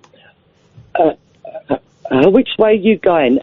And I turned around and said, under the subway. Oh. You know, Yeah, under the subway. Listen to this, right? As I've gone one way, and he has to go another way under the subway. He said to me, "Oh, by the way, wait there." And I said, "Why?" He said, "I just want you to wait there." And he hid around in the corner in the subway, right? And when he done this, I just held my hand to my face, thinking to myself, what's he going to do? This is Then he reappeared with nothing on, only his jacket on. What? Yeah, and trash. Oh, seriously, right? Listen to this. And he had his a purple cashmere jumper, all rolled up and folded up. And he handed it to me, and he said to me, "This is what I want you to have." And but he was naked. Well, when I say naked, he was wearing this beautiful, like a jacket with a beautiful pair of trousers, like a suit. Oh, he had trousers on. All right, okay, well that's all right. I was worried for a second, but he took his jumper off to give you his jumper. Yeah, well, what he done? Wow. On the bus. It was in the 70s, and in the 70s, this is what I want to say. Yeah. People were people were getting confused with gay people, homosexual, whatever. Yeah. They thought everybody was like that, were paedophiles. Yeah, of course. Well, it was only just been made legal then. Thank you. Yeah, you're What happened, I wonder what he was doing in the subway around the corner, because he just said to me, "Hold on a minute, I want to give you something." I thought, oh my God, what's he talking about? Anyway, he just reappeared, right, and he just blew me away. Sorry? He held his jumper all sort of folded up in his hand, and he said to me, "I want to give you this." And I said, "Oh no, I can't take it because you've got nothing on, you know, because obviously all he had was his jacket on. He was bare-chested, right? Yes. And I just couldn't believe it. Anyway, what I want to say is that a couple of months later, I saw him on the TV, and I realised who he was, and I couldn't actually believe it. And also, he also wrote a book called... that was The Naked Civil Servant. Yeah, and also, he also wrote another book all about his life, and it was so interesting. Listen to this, Ian. Yeah, I'm listening. It was called, I believe, Manners from Heaven. Oh, we go. There we go. And when I read that book, the first couple of pages in that book, I only bought about a year ago in a second-hand shop or a charity shop. I found it, and I thought, God, that's him. Yeah. Anyway, I read a couple of pages about all his stories, sort of life story. Yeah. And do you know something, Ian? When I read the first couple of pages, it actually gave me goosebumps, because I could identify with him, because he was saying in that book he actually felt like an alien. Wow. Yeah. Yeah, and when he said alien, what he was trying to say, that no one understood him. And if you remember rightly, in them days, it was so sort of difficult to express it to your parents or explain what's going on. And even if you did explain, people thought that you was either a nutcase or some bloody weirdo, whatever. Are you with me? Yeah, I'm totally with you. Oh, yeah. Well, I think most of the people who listen to this show are outsiders like that. I know I am. I know Kath feels like that. And I think a lot of the listeners do. That's why they listen, a quarter to midnight on a Wednesday night. Yeah. And all I'm going to say, Ian, is that what I want to say is about that other caller, that last caller that was talking about his family, don't really want to know, and he had this beautiful outfit on, and he felt sort of great, and he loved it. All I'm going to say, actually, to that lovely man that actually spoke on earlier, don't worry about what other people think. Just think about yourself. Yeah. I know it gets tough. It's tough, though, that, isn't it? Yeah, but it is tough, but all I'm going to say, embrace it. All right, just be happy and enjoy it. Don't worry about what other people think. Because at the end of the day, Ian, we own, all of us are on this earth only a short while. Okay?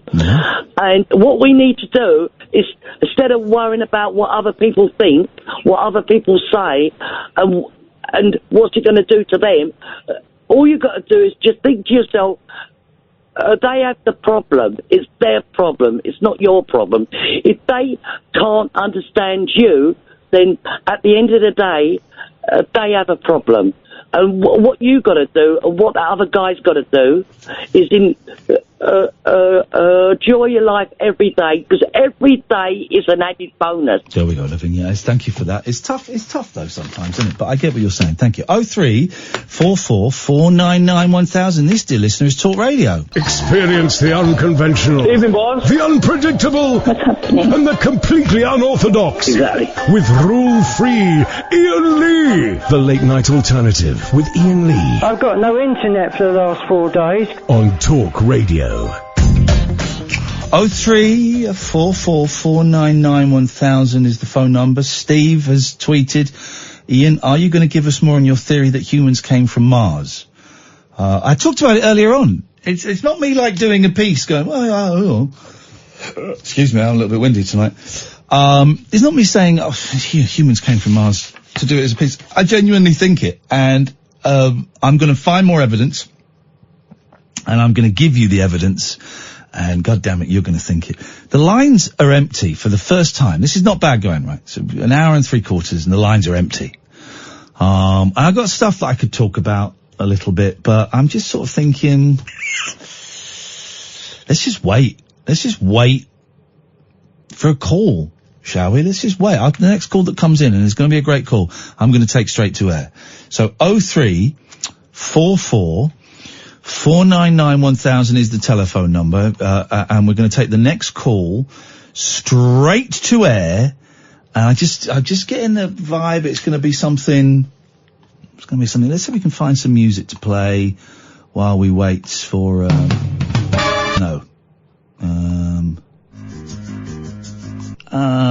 I know what we can play. I know what we can play. Hang on, everybody. No, not that.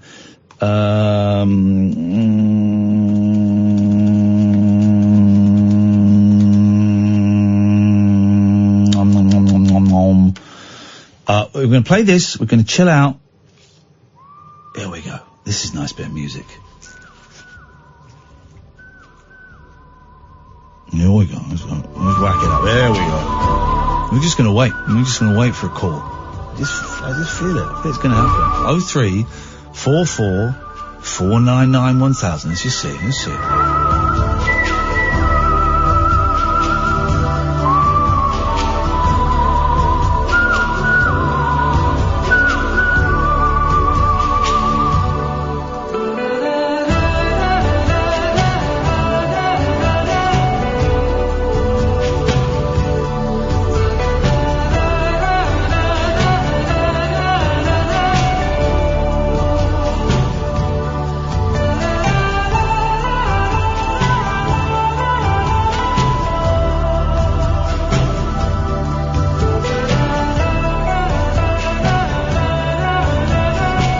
Clocks. Here comes the call. This is it. I can just feel the vibe here.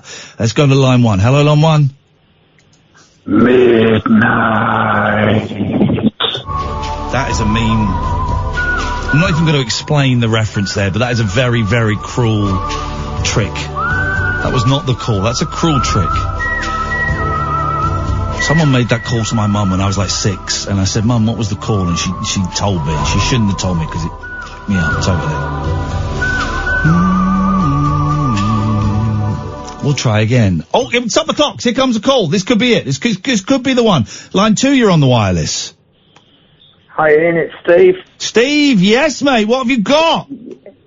Yeah, I just thought I'd enjoy that music and have a chat with you. That's all. Not got much. All right. Well, what, anything you want to chat about, or do you want me to delve? Yeah. Well, I spoke to you last night, very briefly about 1:45, about just saying I was just sort of starting my 4th step with the AA and all that. Oh, and, yes. How's it going? Yeah. Yeah, it's going well. Yeah, another meeting tonight. Yeah, I haven't actually sat down and started writing it yet. I'm just sort of going through the big book and composing it all together and making sense out of it all. I haven't done an NA meeting. I'm going to be honest. Let's just say maybe 5-6 weeks. It may even be a bit more than that. And so I'm going to go to one tomorrow before the show because I'm feeling a little bit. That's too long for me to go without a meeting, and I'm not feeling particularly like I'm going to, pick up drugs and stuff. But that's how it started last time. So I'm going to go to a meeting tomorrow, and I'll give my sponsor a call tomorrow, which will be nice. And just because there's stuff going on, how are you with anger at the moment, Steve? Pretty good actually. It's been 8 weeks sober, and I had a lot going on, sort of resentments and stuff. Yeah. But, no, I'm pretty good, actually. I'm sort of, working it through. Yeah, I've sort of had ex-wife issues and other bits, and, I've had a lot of resentment for a while, but, no, it's going okay at the moment. I'm doing all right generally with anger, but there's this, and I'm treading so carefully because I don't want to. It would be so easy for me, Steve, to come on and go, well, there's this person in my life, and what they're doing is they are really, and I'm not going to do that because that's unfair because that person doesn't have that mouthpiece, But there's someone, I'm struggling with someone at the moment. I'm struggling. And I'm trying to be very calm and I'm trying to be very mature. Yeah. An adult about it, but I'm fuming, man. I'm really fuming. I'm raging. Oh, mate. Yeah. There's a good saying, try walking a mile in the other person's shoes. Yeah, well, yeah. You heard that one? I've heard that one. We are powerless over people, places and things. I will not get this person to change their opinion about a situation. And I'm being so vague here. I will not get this person to change their opinion. So, I just got to kind of accept that and just get on with my stuff. Yeah. Perhaps they work it out. Maybe it's a time thing. Yeah, maybe. Yeah. I don't know. It's life is hard work, huh? Yeah, it can be, definitely. I've had a lot of hard work, but I'm sure I will maybe after, when I wake up tomorrow, but living in the moment, it's all right. What are you doing? The times you would, and I hope this isn't a triggering question, and if it is, you can tell me to jog on, because I know 8 weeks is still early doors.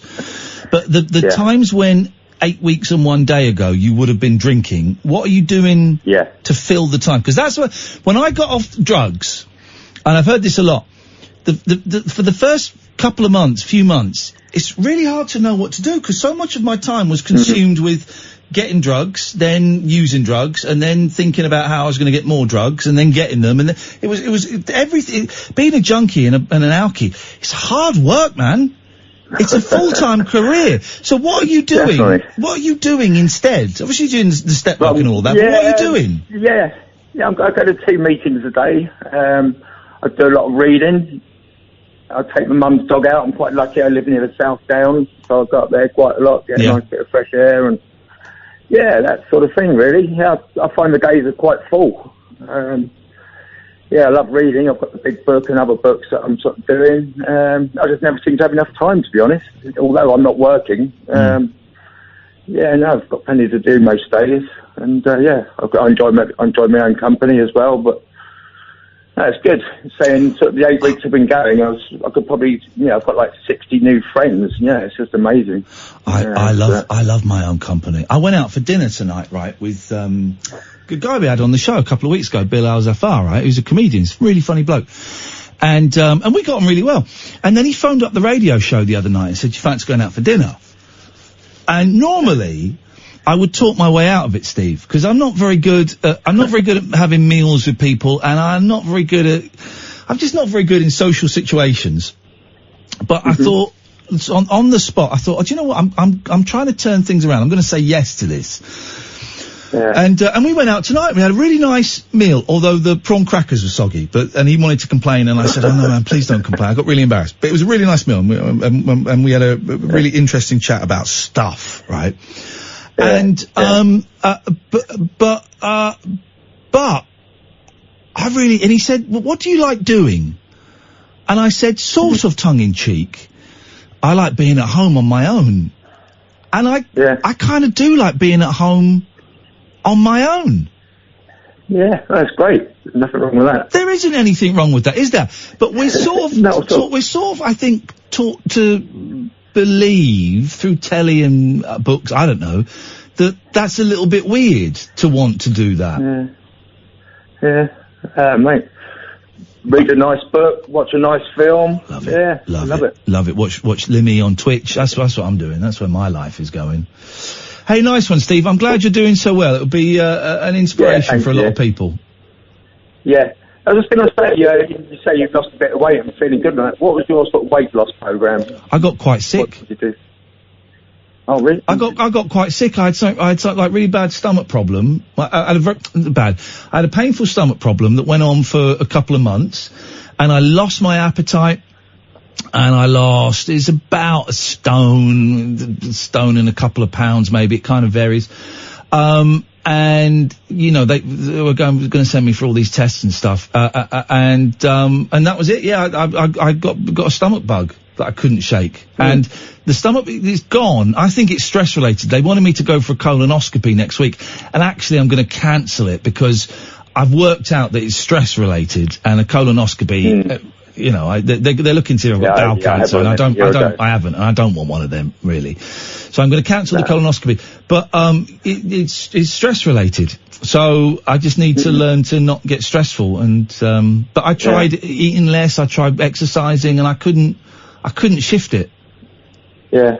It's right, mate. I could do with losing a stone. It's tough, isn't it? But remember, it's still early days, man, for your sobriety. So get a little bit more comfortable in that, and then you can start looking at it. Yeah, good advice. Thanks, mate. All right, Steve. Listen, man, nice to talk to you. Thank you. Nice to speak to you, mate. See you later on. Bye-bye. So I'm not going to go for the colonoscopy. I mean, I don't think I've got stomach cancer. I think I've just got like IBS or something. You know, it's. I was fine last week, and then today I was having a stressful text exchange, and suddenly my neck stiffened and my stomach was killing me, and I went, right, this makes sense. You see, I get it now. I get it. Right, we've got another hour of this to go. If you want to give me a call now, would be a very, very good time to do it. 0344 499 1000. Oh, I want to talk about this hashtag #NoFap. Does anyone know what that is? Someone sent me a thing about it, and I think I know what it is. Well, I know what it is, but I don't quite know what the purpose of it is for the majority of people. 0344 499 1000. This is Late Night Alternative, weeknights from 10 with me, Iain Lee, on Talk Radio. The Late Night Alternative with Iain Lee on Talk Radio. We have ways of making you talk.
we go, dear listener. 03444991000. Wait until tomorrow goes away.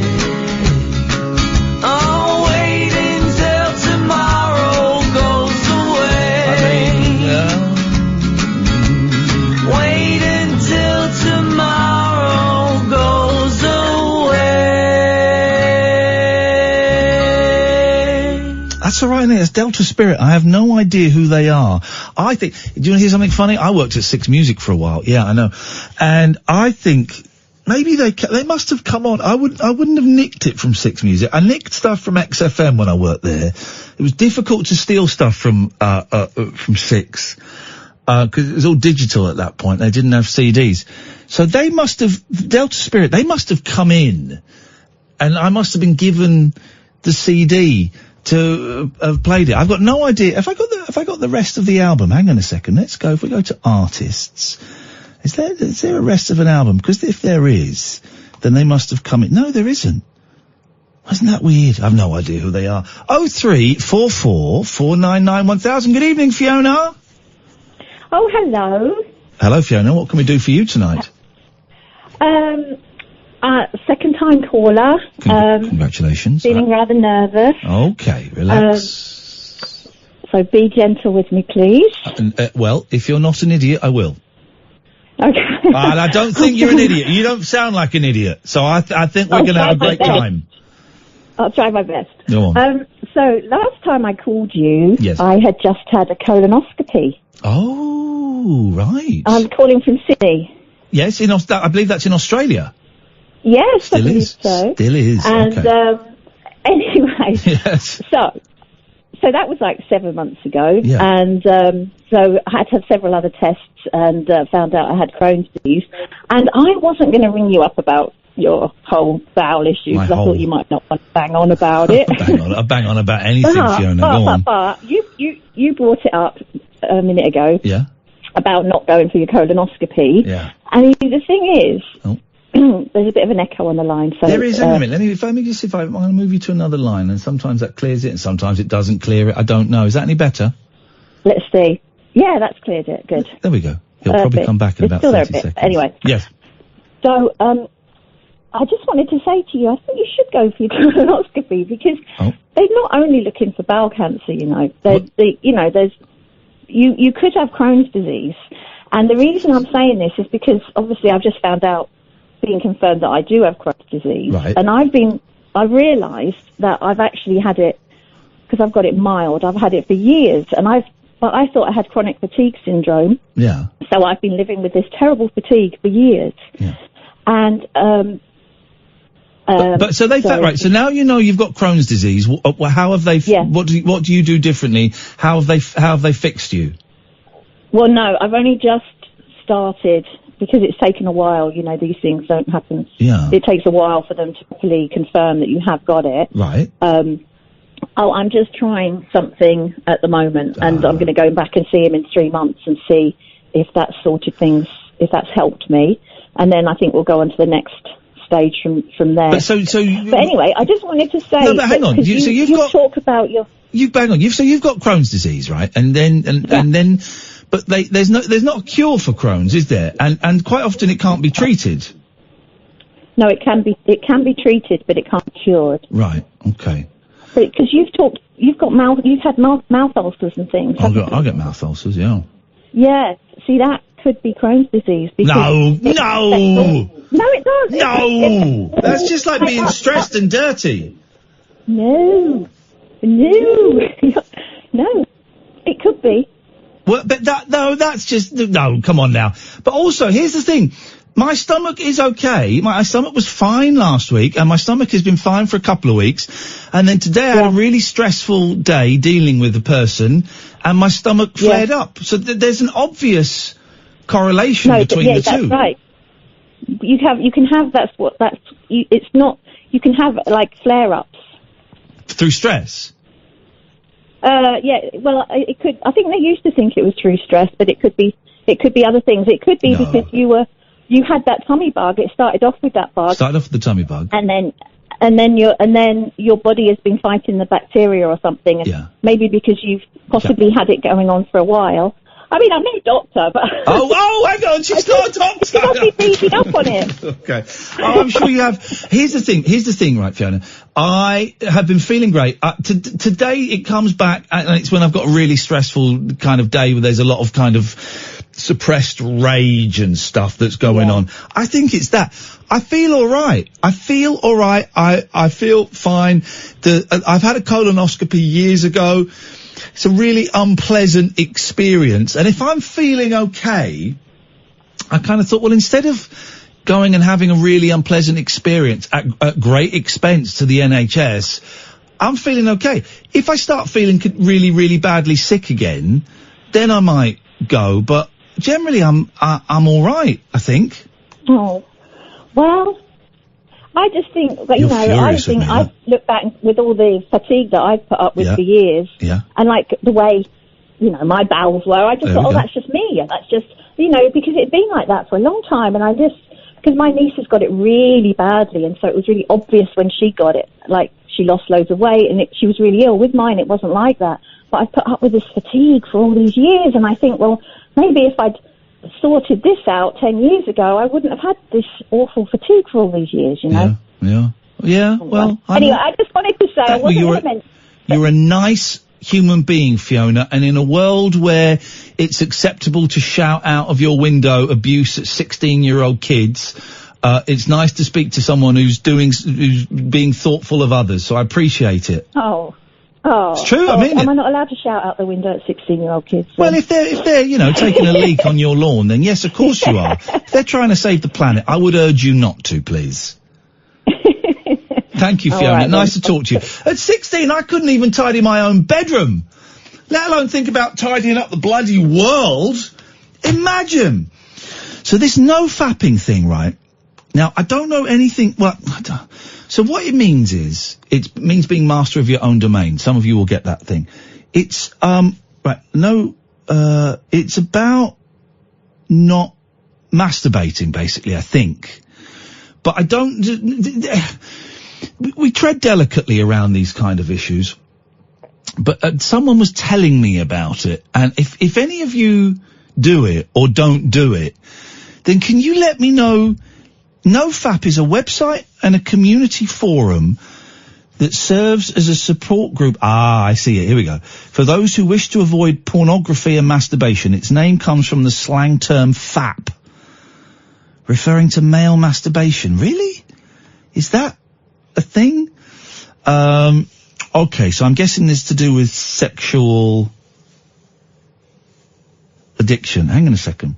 NoFap was founded in June 2011 by Alexander Rhodes after a thread on Reddit, about a 2003 Chinese study that found that men who refrain from masturbation for 7 days experience a 145.7% spike in testosterone levels on the 7th day. The website states that some NoFap participants aim to improve their interpersonal relationships, do a challenge of willpower to seize control of your sexuality and, I quote, turn it into superpowers.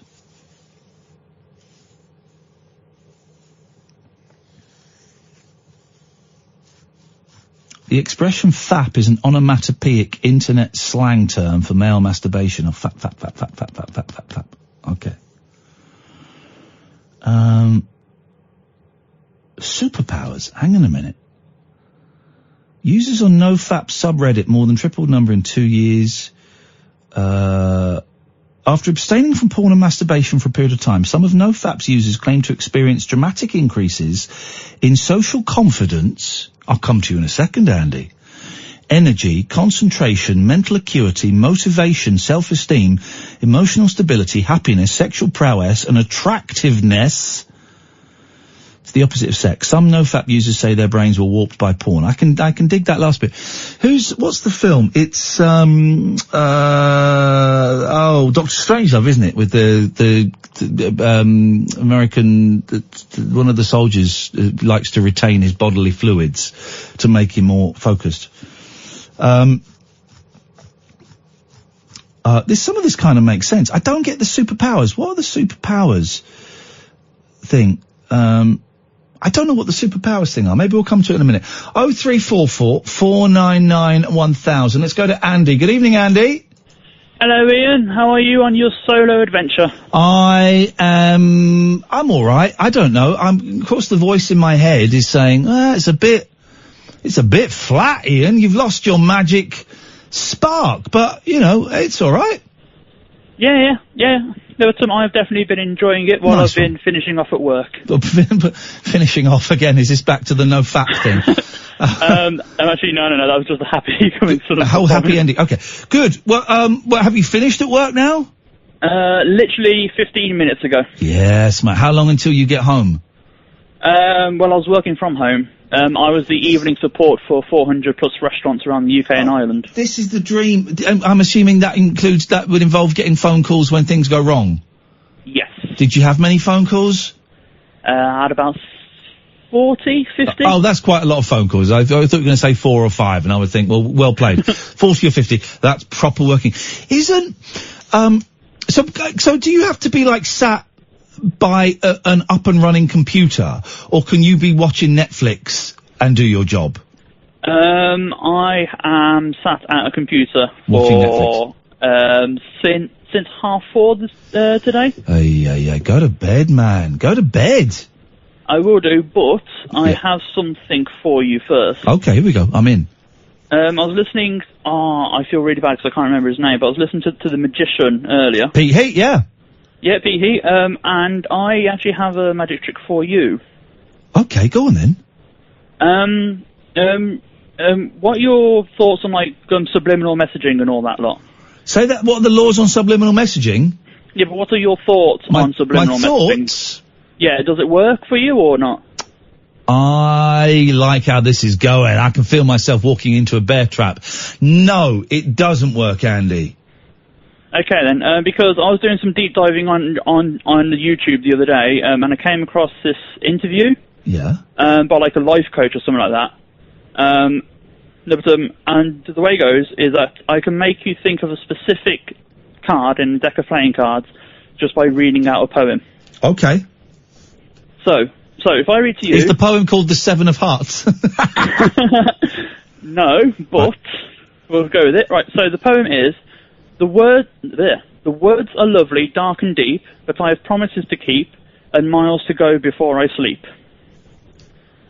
What card does that make you think of? Well, I've written it down. Okay, then. I'm going to need you to tell me. Whoa, hang on a minute. So I can show you the YouTube video that I came across. Well, can you not tell me what the card is I'm supposed to... words. Can you not tell me what the card is that I'm supposed to have thought of? Yeah, but I'm not a mind reader. I'm only controlling your mind. Okay, but you know what the card is you've made me think of? Correct, yes. So tell me what the card... I've written down, and I will hold this up for Hayley. Here, I'm holding it up for Hayley and for the viewers on the video camera. What is... Let me write it bigger so that Hayley can see it on the camera. That is... Can you read that? You got that, right? So I'm showing it to her. What is the card that you're supposed to have made me think of? I would say the Seven of Hearts. Unlucky, mate. It was the Eight of Clubs. The Eight of Clubs? Yeah. Okay, then. If it was the Eight of Clubs, this is actually kind of creepy as well. Go onto YouTube for me. I'm going to go and Google Eight of Clubs video and see what comes up. No, I want you to search for Coach Charles Doubleday. Charles Dildo? Doubleday. Okay, Doubleday. Okay, Coach Charles Doubleday, yeah. Yep, click on the interview on there. It'll be the top result on YouTube. Okay, here we go.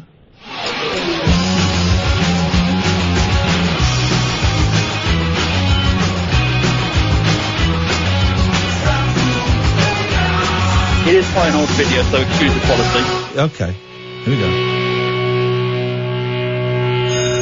Welcome back to Scam School. We are here at the Nomad Bar in Austin, Texas. And today we are talking to Coach Charles Doubleday. Now, before we went to break, you said something that kind of blew my mind. It sounded like you were describing it sounded like mind control. Well, actually, it is. Our studies of neuro-linguistic programming have discovered deep structures in the human brain that can be accessed with linguistic triggers. We can actually put a thought into someone's mind. Like against their will? Yeah. Do you have any examples? We would read a poem by Robert Frost. The woods are lovely, dark and deep, and I have promises to keep and miles to go before I sleep. Then we would have them think of a card, and every time they would think of the 8 of clubs. You're kidding me. Yeah. Shut the front door. What unholy... What have you unleashed here? This is that bloody haunted doll all over again. If I go out and find my car's been vandalised, I'm going to vandalise you, Andy. What have you done?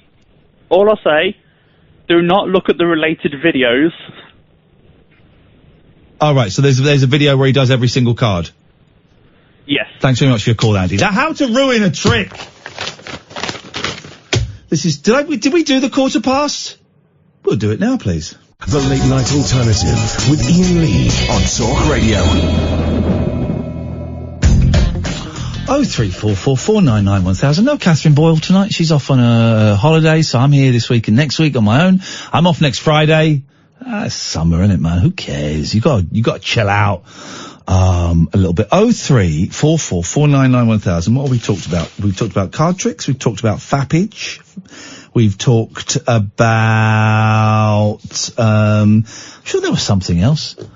Doesn't matter, does it? Doesn't matter. Let me have a little look, see if there's anything here. Is there anything here we want to talk about? Bear with me, guys.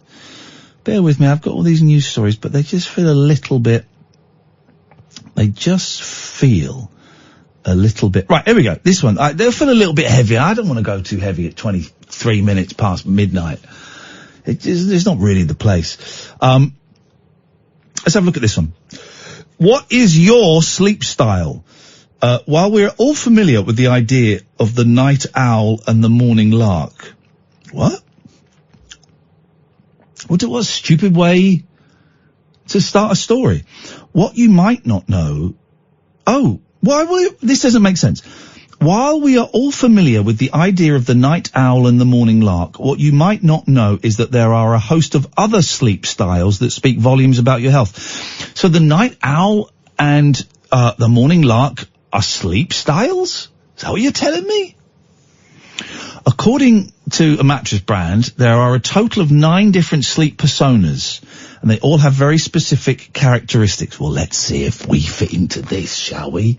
We like things like this because we like to think that we're part of groups, and we like reading about ourselves. That's why we like things like this. You go, oh, I do that. It's like when you're watching EastEnders and your mum goes, oh, we've got those tea towels. It's the same thing. We like to identify with groups and think that we're funny. Here we go. So the wriggler, characterized by the fact they can't stay still, even in bed. I bet I'm none of these. And this is bullshine. Sloop and Alistair, stay there. Characterized by the fact they can't stay still, even in bed, the wriggler will always move around, and so therefore they likely aren't getting many of the 5 stages of sleep.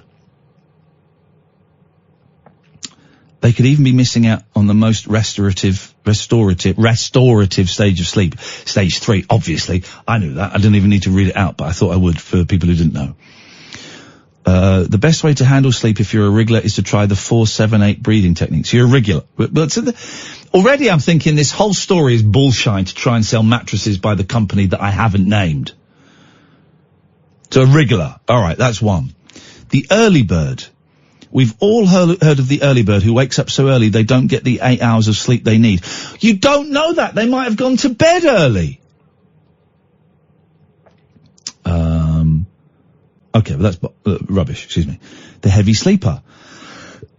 The heavy sleeper tends not to reach deep sleep until the latter stages of the night.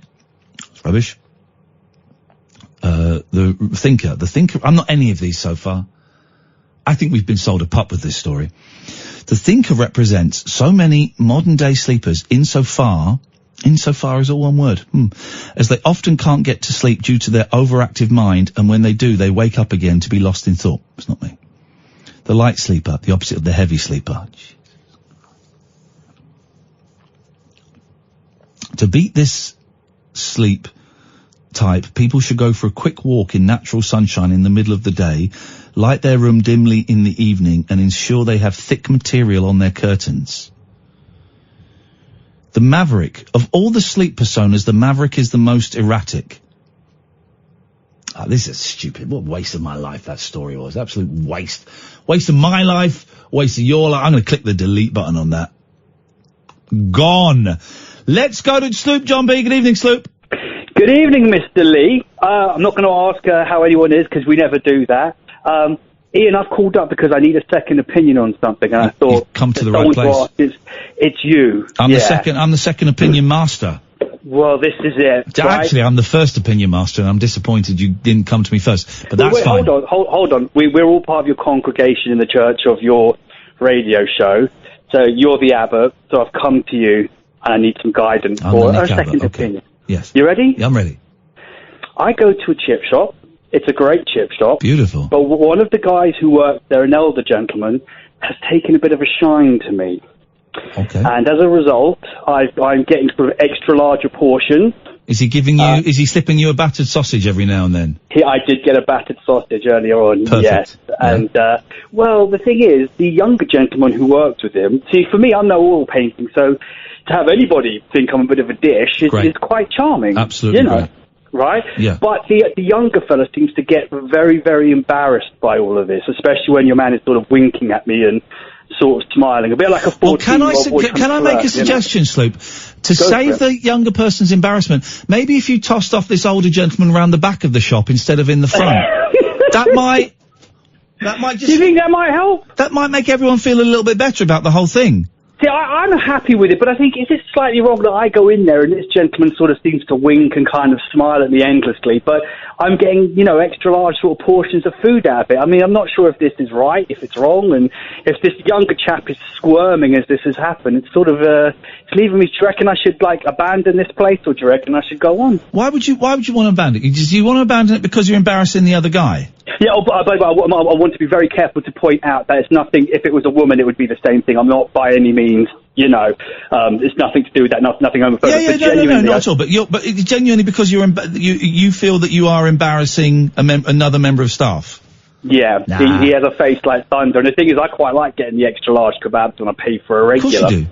So I'm sort of thinking, and I'm fine, even when he's kind of winking at me and smiling endlessly. I'm sort of like, all right, mate, how you doing? That sort of thing. I mean, it's inappropriate, right? But if you enjoy it, and some people do, then any issues that the other person has got is their problem. I think you're right. So I think I should continue on with getting my extra large portions and sausages and batters and all sorts. I've not had chip shop chips and a battered sausage for so long, man. Have they not got them up round your way? Yeah, they've got them around my way, but I'm working I work in the... I'm not going to have one for lunch. That's insane. And I work in the evenings. Oh, yeah, I suppose. And they're not very, very good when it goes cold, is it? They should have a late night... here's the thing, I'm stopping at Mackie D's on the way home now, but they should have a late night... There is, now, somewhere, someone will phone up and let us know or tweet me, there is a drive-through chip shop somewhere. It's, where is it? 'Cause we've talked about it on the show before. It's not Blackpool, I don't think. That's a bit far to go from Aylesbury, isn't it? It's a little bit of a trek. Somewhere up that way is a drive-through proper old-fashioned chippy where you just pull up and you go, I'll have a large bag of chips and a Savoy, please. They probably still sell Tudor crisps too. Oh, Tudor crisps, man. Now we're talking. Yeah? I think maybe one night I've got the boys this weekend. I might have to take them to the chippy, I think. Yeah, it's got to be done. Just one last thing before I go. Ian, what is that song you keep playing, the one with the whistling? Because it's from an old TV show and it's driving me mad. I've been going all through Google. Or are you going to keep me waiting? Because I know what you're like. No. I don't know. What song? Do-do-do-do-do, do-do-do-do. You played it earlier. I know it's to an old BBC show, but I'm going through YouTube. I can't find it. Was it the Hanson song that I played? No. My mate was in the video for that, by the way. But anyway, Really? No. Yeah, he was. He was dancing because my friend's dad, the video director, so he was doing the video, and he's dancing in the video in a green shirt in the background. But yeah, just the song. What is it? This "Where's the Love" by Hanson. No, the other one, the whistling. You know, doo-doo-doo-doo. I don't know. I've not played any whistling song tonight. Yeah, you did. When you were waiting for the chord, you said we're going to put some music on and wait for the chord. Oh, hang on a minute. It was this. You know. It was it. That's what I played. No, it wasn't that one. It was the one before, the old theme song. Was it this? No, not that. Was not it? That either. Bring it. Oh, man. The challenge is on. I figured you nicked the Pee-wee breakfast tea when I was listening to the old BBC, so I will track it down, Ian. You reckon? I will track it down. Good luck, mate. All right, fine. Thanks for your call call. you back when I got it, yeah? Thanks for your call, Sloop. That's it. See ya. Let's go to Alistair. Good evening, Alistair. Hey, man. How you doing? Hey, man. I'm cool, man. I'm chilled out. And I'm cool, baby. Absolutely superb. Yeah, man. I'm feeling loose like a long-necked goose. Yes. Now, I just wanted to say that I was really happy to hear that Steve had gone to AA. Yeah, you go. You see, it works, doesn't it? It works if you work it. So work it, you're worth it. It's absolutely superb. The other thing is, do you mind if I ask you a question, Ian? You can ask me a question, but I may not answer it. Let's see. Okay. You know that you said earlier that you tend not to go in, you don't really like to go to places where there's social interaction. Yes. Stuff. I mean, that was me completely as a teenager growing up and into my early adulthood. Yeah. And then when I went off to university, of course, first couple of days, you go to the Union Bar and you have a beer, and all of a sudden you feel like a king. Oh, exactly. You can talk to anybody. Yeah. And that was part of the problem. Yeah, definitely. And then when that didn't work so well, then for me it became speed. And then when that didn't work so well, then it became ecstasy. Yeah, when you're on ecstasy, I could flirt with girls. Girls thought I was handsome. Sex was better. You could talk to people. You were funny. That was the thing. Yeah. I mean, the thing, and so connected to that, when you worked through the steps, did the social interaction, did that improve at all? Not really. No. Not for me, it did. I'm better at faking it. I'm better than I was, but not. I'm better than I was, but not as much as I saw it happen to other people. Okay, that's interesting, because I feel very good at the moment. In fact, I had a probation officer appointment today. Oh yeah. And at the end, because we had a good session, she said, I hope that you meet someone, because you've got a lovely sense of humour. Yeah. And you're a nice guy. Yeah. This is what I said yesterday. Sober Alistair is wonderful and a joy to speak to and hang out with. Unlike the other guy, who hopefully isn't ever going to come back. Well, I apologise for him. You don't need to. You've apologised. Listen, trust me, for me and Kath, the apologies are done. You've apologised and that's it. That's behind us now. We've got this guy and I like this guy. Great. Okay. Well, anyway, look, I hope that the rest of your solo gigs go well. Thank you, mate. And I'll be praying for you, man. Thank you, brother. I'm going to cut you off because that's the kind of guy I am. 0344 499 1000 is the telephone number if you want to give us a call. I really feel at some point this week of solo shows, and I don't quite know how we're going to do it, but I want to do something a little bit special, but it's going to have to be something a bit spontaneous, isn't it? That's the thing. Something a little bit special, and I don't know what I mean beyond that. Do we do an hour at some point where I don't speak and you just phone up and you do the show? Do we do something like that? Is that something that you might be interested in, dear listener? Do we, I don't know. Here's the thing, I'm absolutely terrible at sitting at home and going, right, let me brainstorm. Let me come up with some ideas for stuff that we can do in future shows. And, or coming in, I get in here quite early I didn't tonight because I had a busy day. But I will normally get in here about 7 and me and Kath will get some food and then, what else am I going to do? Sit at home? So I come in quite about 7 and we get some food and then, sometimes we sit and we try and come up with stuff for the show and I can't do it. She can. I can't do it.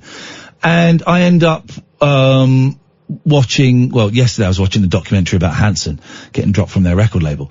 So that's what I do.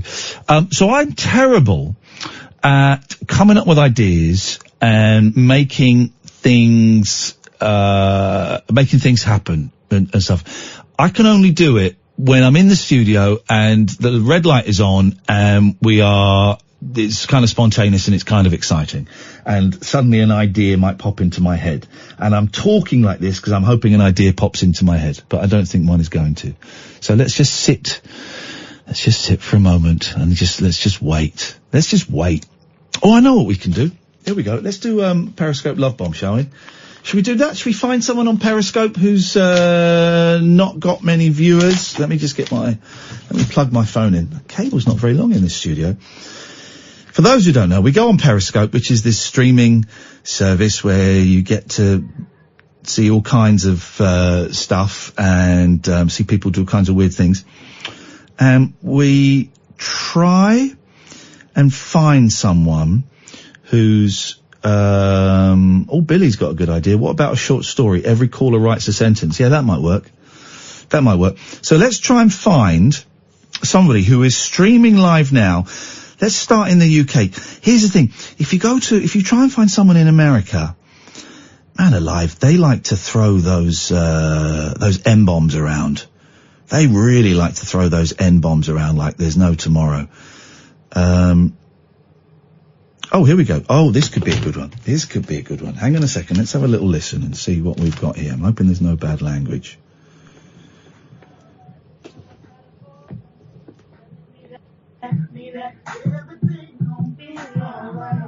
So, I can see... I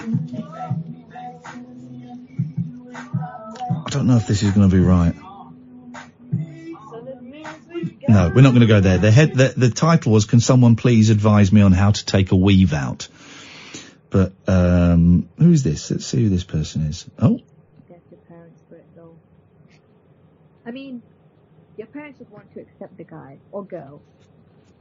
But don't start running away and stuff from your parents, because that's not good. Then suck your mum die, you get me? Bam! Why are you bringing so much hate? Relax. Okay. A lot of girls do it regardless. Do what regardless? I know they do that, I know. But it depends on the person, really. I don't know. They seem nice, but there's something... let's have a little look. We might not find anybody. You don't always find people when we do this. What's this? Simon & Garfunkel rehearsing. We really haven't got time for that. Let's try this and see what we've got here. Who's this? Now, this is gonna... Oh, I think I'm gonna go to sleep. Why? Are you saying you're not going to sleep? Because you say you don't like me? I'm gonna see if I can join this conversation. I said I don't like the fact that you have short hair. It's like that. You need to grow it first. Put the cap back on. I don't like it short. I'm joining as a guest. I'm joining their conversation. Here we go. What? Put the hat back on. I like your hair short. I think you should keep it short. Yeah. Thank you, bro. Seriously, man. It looks good. I follow you now for that. Thank you, brother. That's it. Why you say my hair is not... Yeah, it's good, you know. The hair's good, but can you get rid of the beard? The beard is kind of...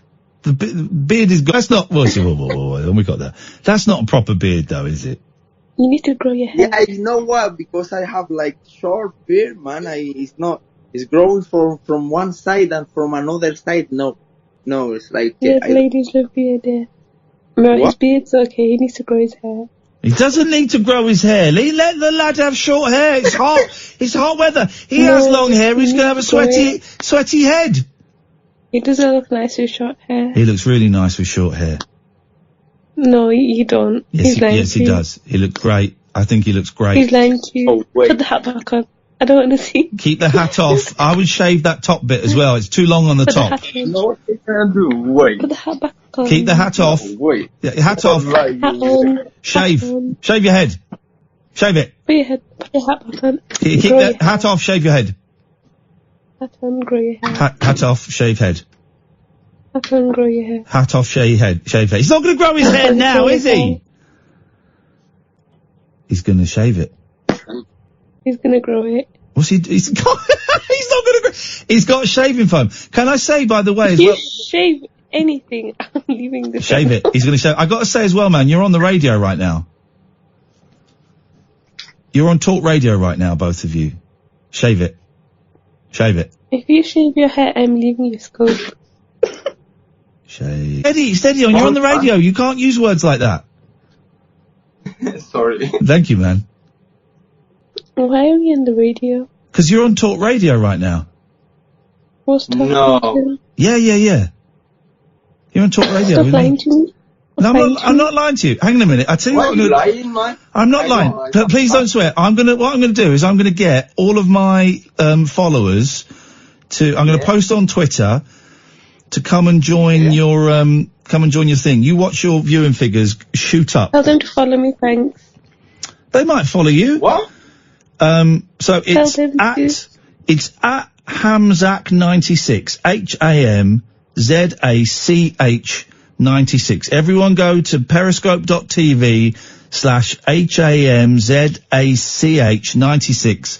Come and watch this. It's a nice guy. He's got perfect length hair. Follow me on Instagram, is better. Can you say my username as well? You don't know what is them. He's got perfect length hair. He's going to shave it off for us, and he's going to shave the beard off. And it's He's not shaving his beard. I'm not shaving in my beard, man. Keep it longer. He's trying to make his hair longer just to impress a girl. This is outrageous behaviour. Yeah. This is outrageous behaviour. You're playing the game. Yeah, I play the game every day. Good for you, man. Good for you. Oh, what have you done? Eh? No, what is this? Go put your hat back on. Keep the hat off. Hey, stop saying that, Sabah. My hair is so nice. Who are you when you ignore her? Who's in your car? Shut up. I short hair. What nice people. 80 people. Are these your people? These are my people. What if I get rude to them because they're being mean? Tell him to shave his head. No, you want to talk radio. Are we actually on the radio? Yeah, you're on the radio right now. Oh, can you tell them? Can you shout me out? Can you shout me out? You think I'm Ken Bruce or something? I think I'm gonna shave that. I want to be famous. You are famous, Eternal Love Flame. State of that shower, buddy. State of that shower. That is disgusting. Get your Talk radio. I need to check Talk Radio. Give that shower a good clean. That is disgusting. Your mother didn't bring you up like that. You're looking hot now, man. Every day myself, man. Huh? If you like him, it shouldn't matter. I won't shut up. Listen, what do you mean if you like him? I joined his group like half an hour ago. Okay. And why are you making assumptions for? Is this are you boyfriend and girlfriend? I don't know. No. I think we know what he'd like. He'd like to be boyfriend girlfriend. You are live on talkradio.co.uk. Hi guys. I'm famous. Yeah. Okay, guys, follow me. Thanks. All right, listen, if there's not going to be any live depilation, I'm going to leave you guys to it. Thank you for being very, very good sports. If you want to listen, talkradio.co.uk, be very welcome. I've got to play some adverts. Oh God, and then I've got to talk to Nigel from Maidstone. This is Talk Radio. Dead of Night discourse for disco queens. I'm related to Jedwood and Dolly Parton. Dairy farmers and distant fathers. Yeah, well. The Late Night Alternative with Iain Lee. Doing lots of things that we don't know about, we can't control. On Talk Radio. Yes, great. Hey, it's nearly the end of the show, then it's Paul Ross. Let's go to Jerry. Good evening, Jerry. Just got a bit down now. Uh-oh.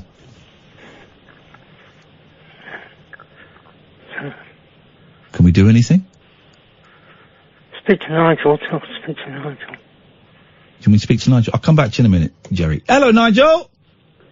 It's Dolly Parton, it's Dolly Parton, I listen to her every day. It's Dolly Parton, it's Dolly Parton, I like to look at her all day. Whoa. I like to watch her bangers, she's a lovely lady. It's Dolly Parton, I listen to her every day.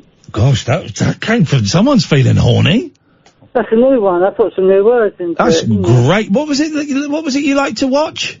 Her bangers. Her bangers. It was her bangers. Okay. I'm assuming that means her breasts. I tried to make you laugh. It made me something. It made me nauseous. Did it make your jingles laugh? It made me a little bit sick in the back of my throat. Oh dear, I'm so sorry. It's alright, these things happen. Oh, well, give me a kiss then for it. Sorry? Give me a kiss? Don't start me off as I won't be able to stop laughing. Well, give me a kiss. You're horny. You're talking about looking at bangers and kissing men. This is great, Nigel.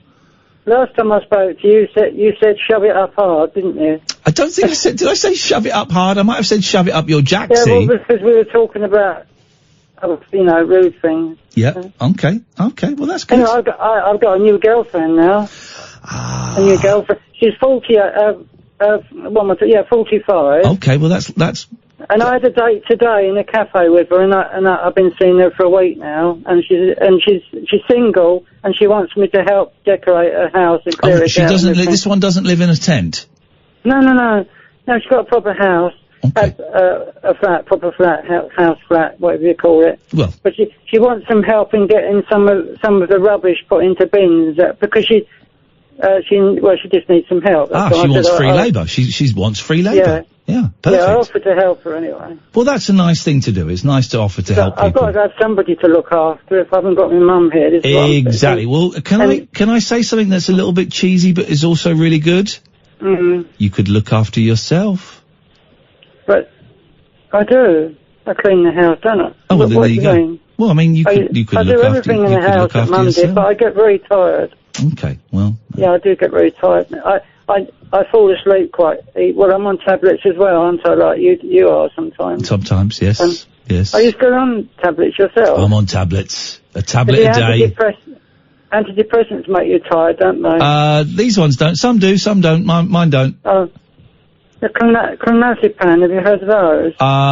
Yeah, I don't remember what that does. I can't remember. I think it's like a diazepam. It's the same, similar tablet. The azepams make you sleepy, yeah. The azepams make you sleepy, yes. A 500 milligram one I take. Gosh. And it, of course, by the end of the day, like this time, I feel quite tired. That's how I got through the jungle, is I was on an azepam, I was on metazapine, and I would take it and I'd sleep for 12 hours. Easy. In the jungle? I cheated. I was on drugs in the jungle. I cheated. Seriously, give me a tablet and I would know 25 minutes later I was going to be asleep and I was going to be out for 12 hours. And you was? I was, and I came third, because I won the heart of the nation. But because you took your tablet? Because I took my tablets, yes, because I was encouraging young people to take their tablets. So you mustn't encourage people to take tablets. No, unless it's prescribed by a doctor. Yeah, but they don't always know the best thing for you, do they? They don't always know the best thing for you, but I would take a doctor's advice over, like, bus drivers. Yeah. In terms of medical. I mean, if they're telling me where to get somewhere, I might take the bus driver's advice. Because they could run into something for dozy driving. You don't want dozy drivers, although some of those bus drivers, have you seen them? Yeah, yes, of course, yeah. Well, maybe you could stand in that one part of your house, Nigel, where you definitely get a phone signal. They cut you off, the bus drivers cut you up when you're cycling sometimes, if bus drivers are using knives, I strongly disapprove of that. Yeah. Anyway, it's getting late, isn't it? It's very late. And it's getting dark early. Pardon? What did you say? Isn't it getting dark early? It is, yeah, it's about 8 o'clock now. Yeah, winter draws on. I've got a new video on Facebook of a man filmed me handing some leaflets out. It's on my Facebook. I've just got that on today. A video of a man handing leaflets out? No, me handing leaflets out. I got someone to film me for Facebook. Okay. Doing it. What leaflets were they? The photo of me and Helen Grant off Twitter. I got some copies done on a photocopy's done, didn't I? I told you before, I think. Okay, and you were handing them out. Well, Oh, we're losing you. We're losing you. We're losing you. Just go and stand in that one very specific spot in your house where you know you can get a phone signal. One place. I moved to the middle of the front room. Is that better? That's much better, Nigel. Yes. Yes. I put some in the charity shop for people to take one if they wanted one. One of the photos. Okay. So, some local shop. They've gone already. People. Well, I guess. Okay. About half a dozen. They need stuff to scare away burglars, I guess, Nigel. It's only the picture of Ian Helen Grant. It says go to my website and her website, so it makes us more popular. Okay, I don't know who Helen Grant is, but nice one, Nigel. I have to go. You're going, are you? Yeah, I am. Is that all right? I heard that jingle. I've not heard that one before. Me talking about Dolly Parton. We play it every single night, but I know you don't really listen to the show. I do if I can afford. I don't always have because of using the credits up, you see, on the laptop. I don't know why you're paying to listen to the show. This is what worries me. Is it free? When you listen on the internet, does it cost very much to listen to that? It depends if you're using data. Not just listening. Okay, and on that bombshell, I think we're done. Jerry, any better? I'm gonna go and call you back. All right, listen, we'll speak to you maybe tomorrow night, mate. Don't worry, I'm okay. Okay, up your bum. There we go. We got a minute if someone wants to call in, but probably not. I should say, plenty of live shows coming up. On Saturday the 7th September, me and Kath are in Bath at the Rondo Theatre. Come in, Mr. Paul Ross, please. There's a chair over that side. We're in a rabbit hole at the Rondo Theatre. There's only about 30 tickets left. And on Saturday the 14th of December, we're showing My Cousin Vinny. We've got a little film club, the Rabbit Hole Picture Show, and we're showing the brilliant My Cousin Vinny, which I watched a couple of years ago. Ralph Macchio. Ed Gwynn plays the judge. Yeah. Who was Herman Munster, and he's brilliant in The Cotton Club with Richard Gere, directed by Francis Ford Coppola. You can see for free at the moment on Talking Pictures TV. Oh, really? Bob Hoskins plays the Only Madden, the man who run the Cotton Club. It's a great gangster musical. Yeah. Come and see My Cousin Vinny. My Cousin Vinny is funny, man. Didn't the girl Marisa Tomei win an Oscar for it? I think the woman in it won an Oscar for Best Supporting Actress, I think. That's because comedies don't normally win Oscars. I mean, that's why his old win, Jack Nicholson got one, and Quite Right True for As Good As It Gets, which is a great film. Yeah. Great mad film. I'm sure Marisa Tomei won an Oscar for it. They should have a comedy movie award in the Oscars. I mean, Charlie Chaplin got a special Academy Award, but they should do, because they never, and the trouble is, the po-faced, thumb up their backside people who vote for the Academy Awards, they vote for films. I mean, The English Patient got loads of Academy Awards. Yeah. And the novel's fantastic. Things You Never Hear. Let's put on that Ralph Fiennes film with Willem Dafoe, The English Patient, because it's a kind of waxwork. And here's that thing as well. It would be easy to make people cry. It's easy to make people cry. Poke them in the knife. Exactly.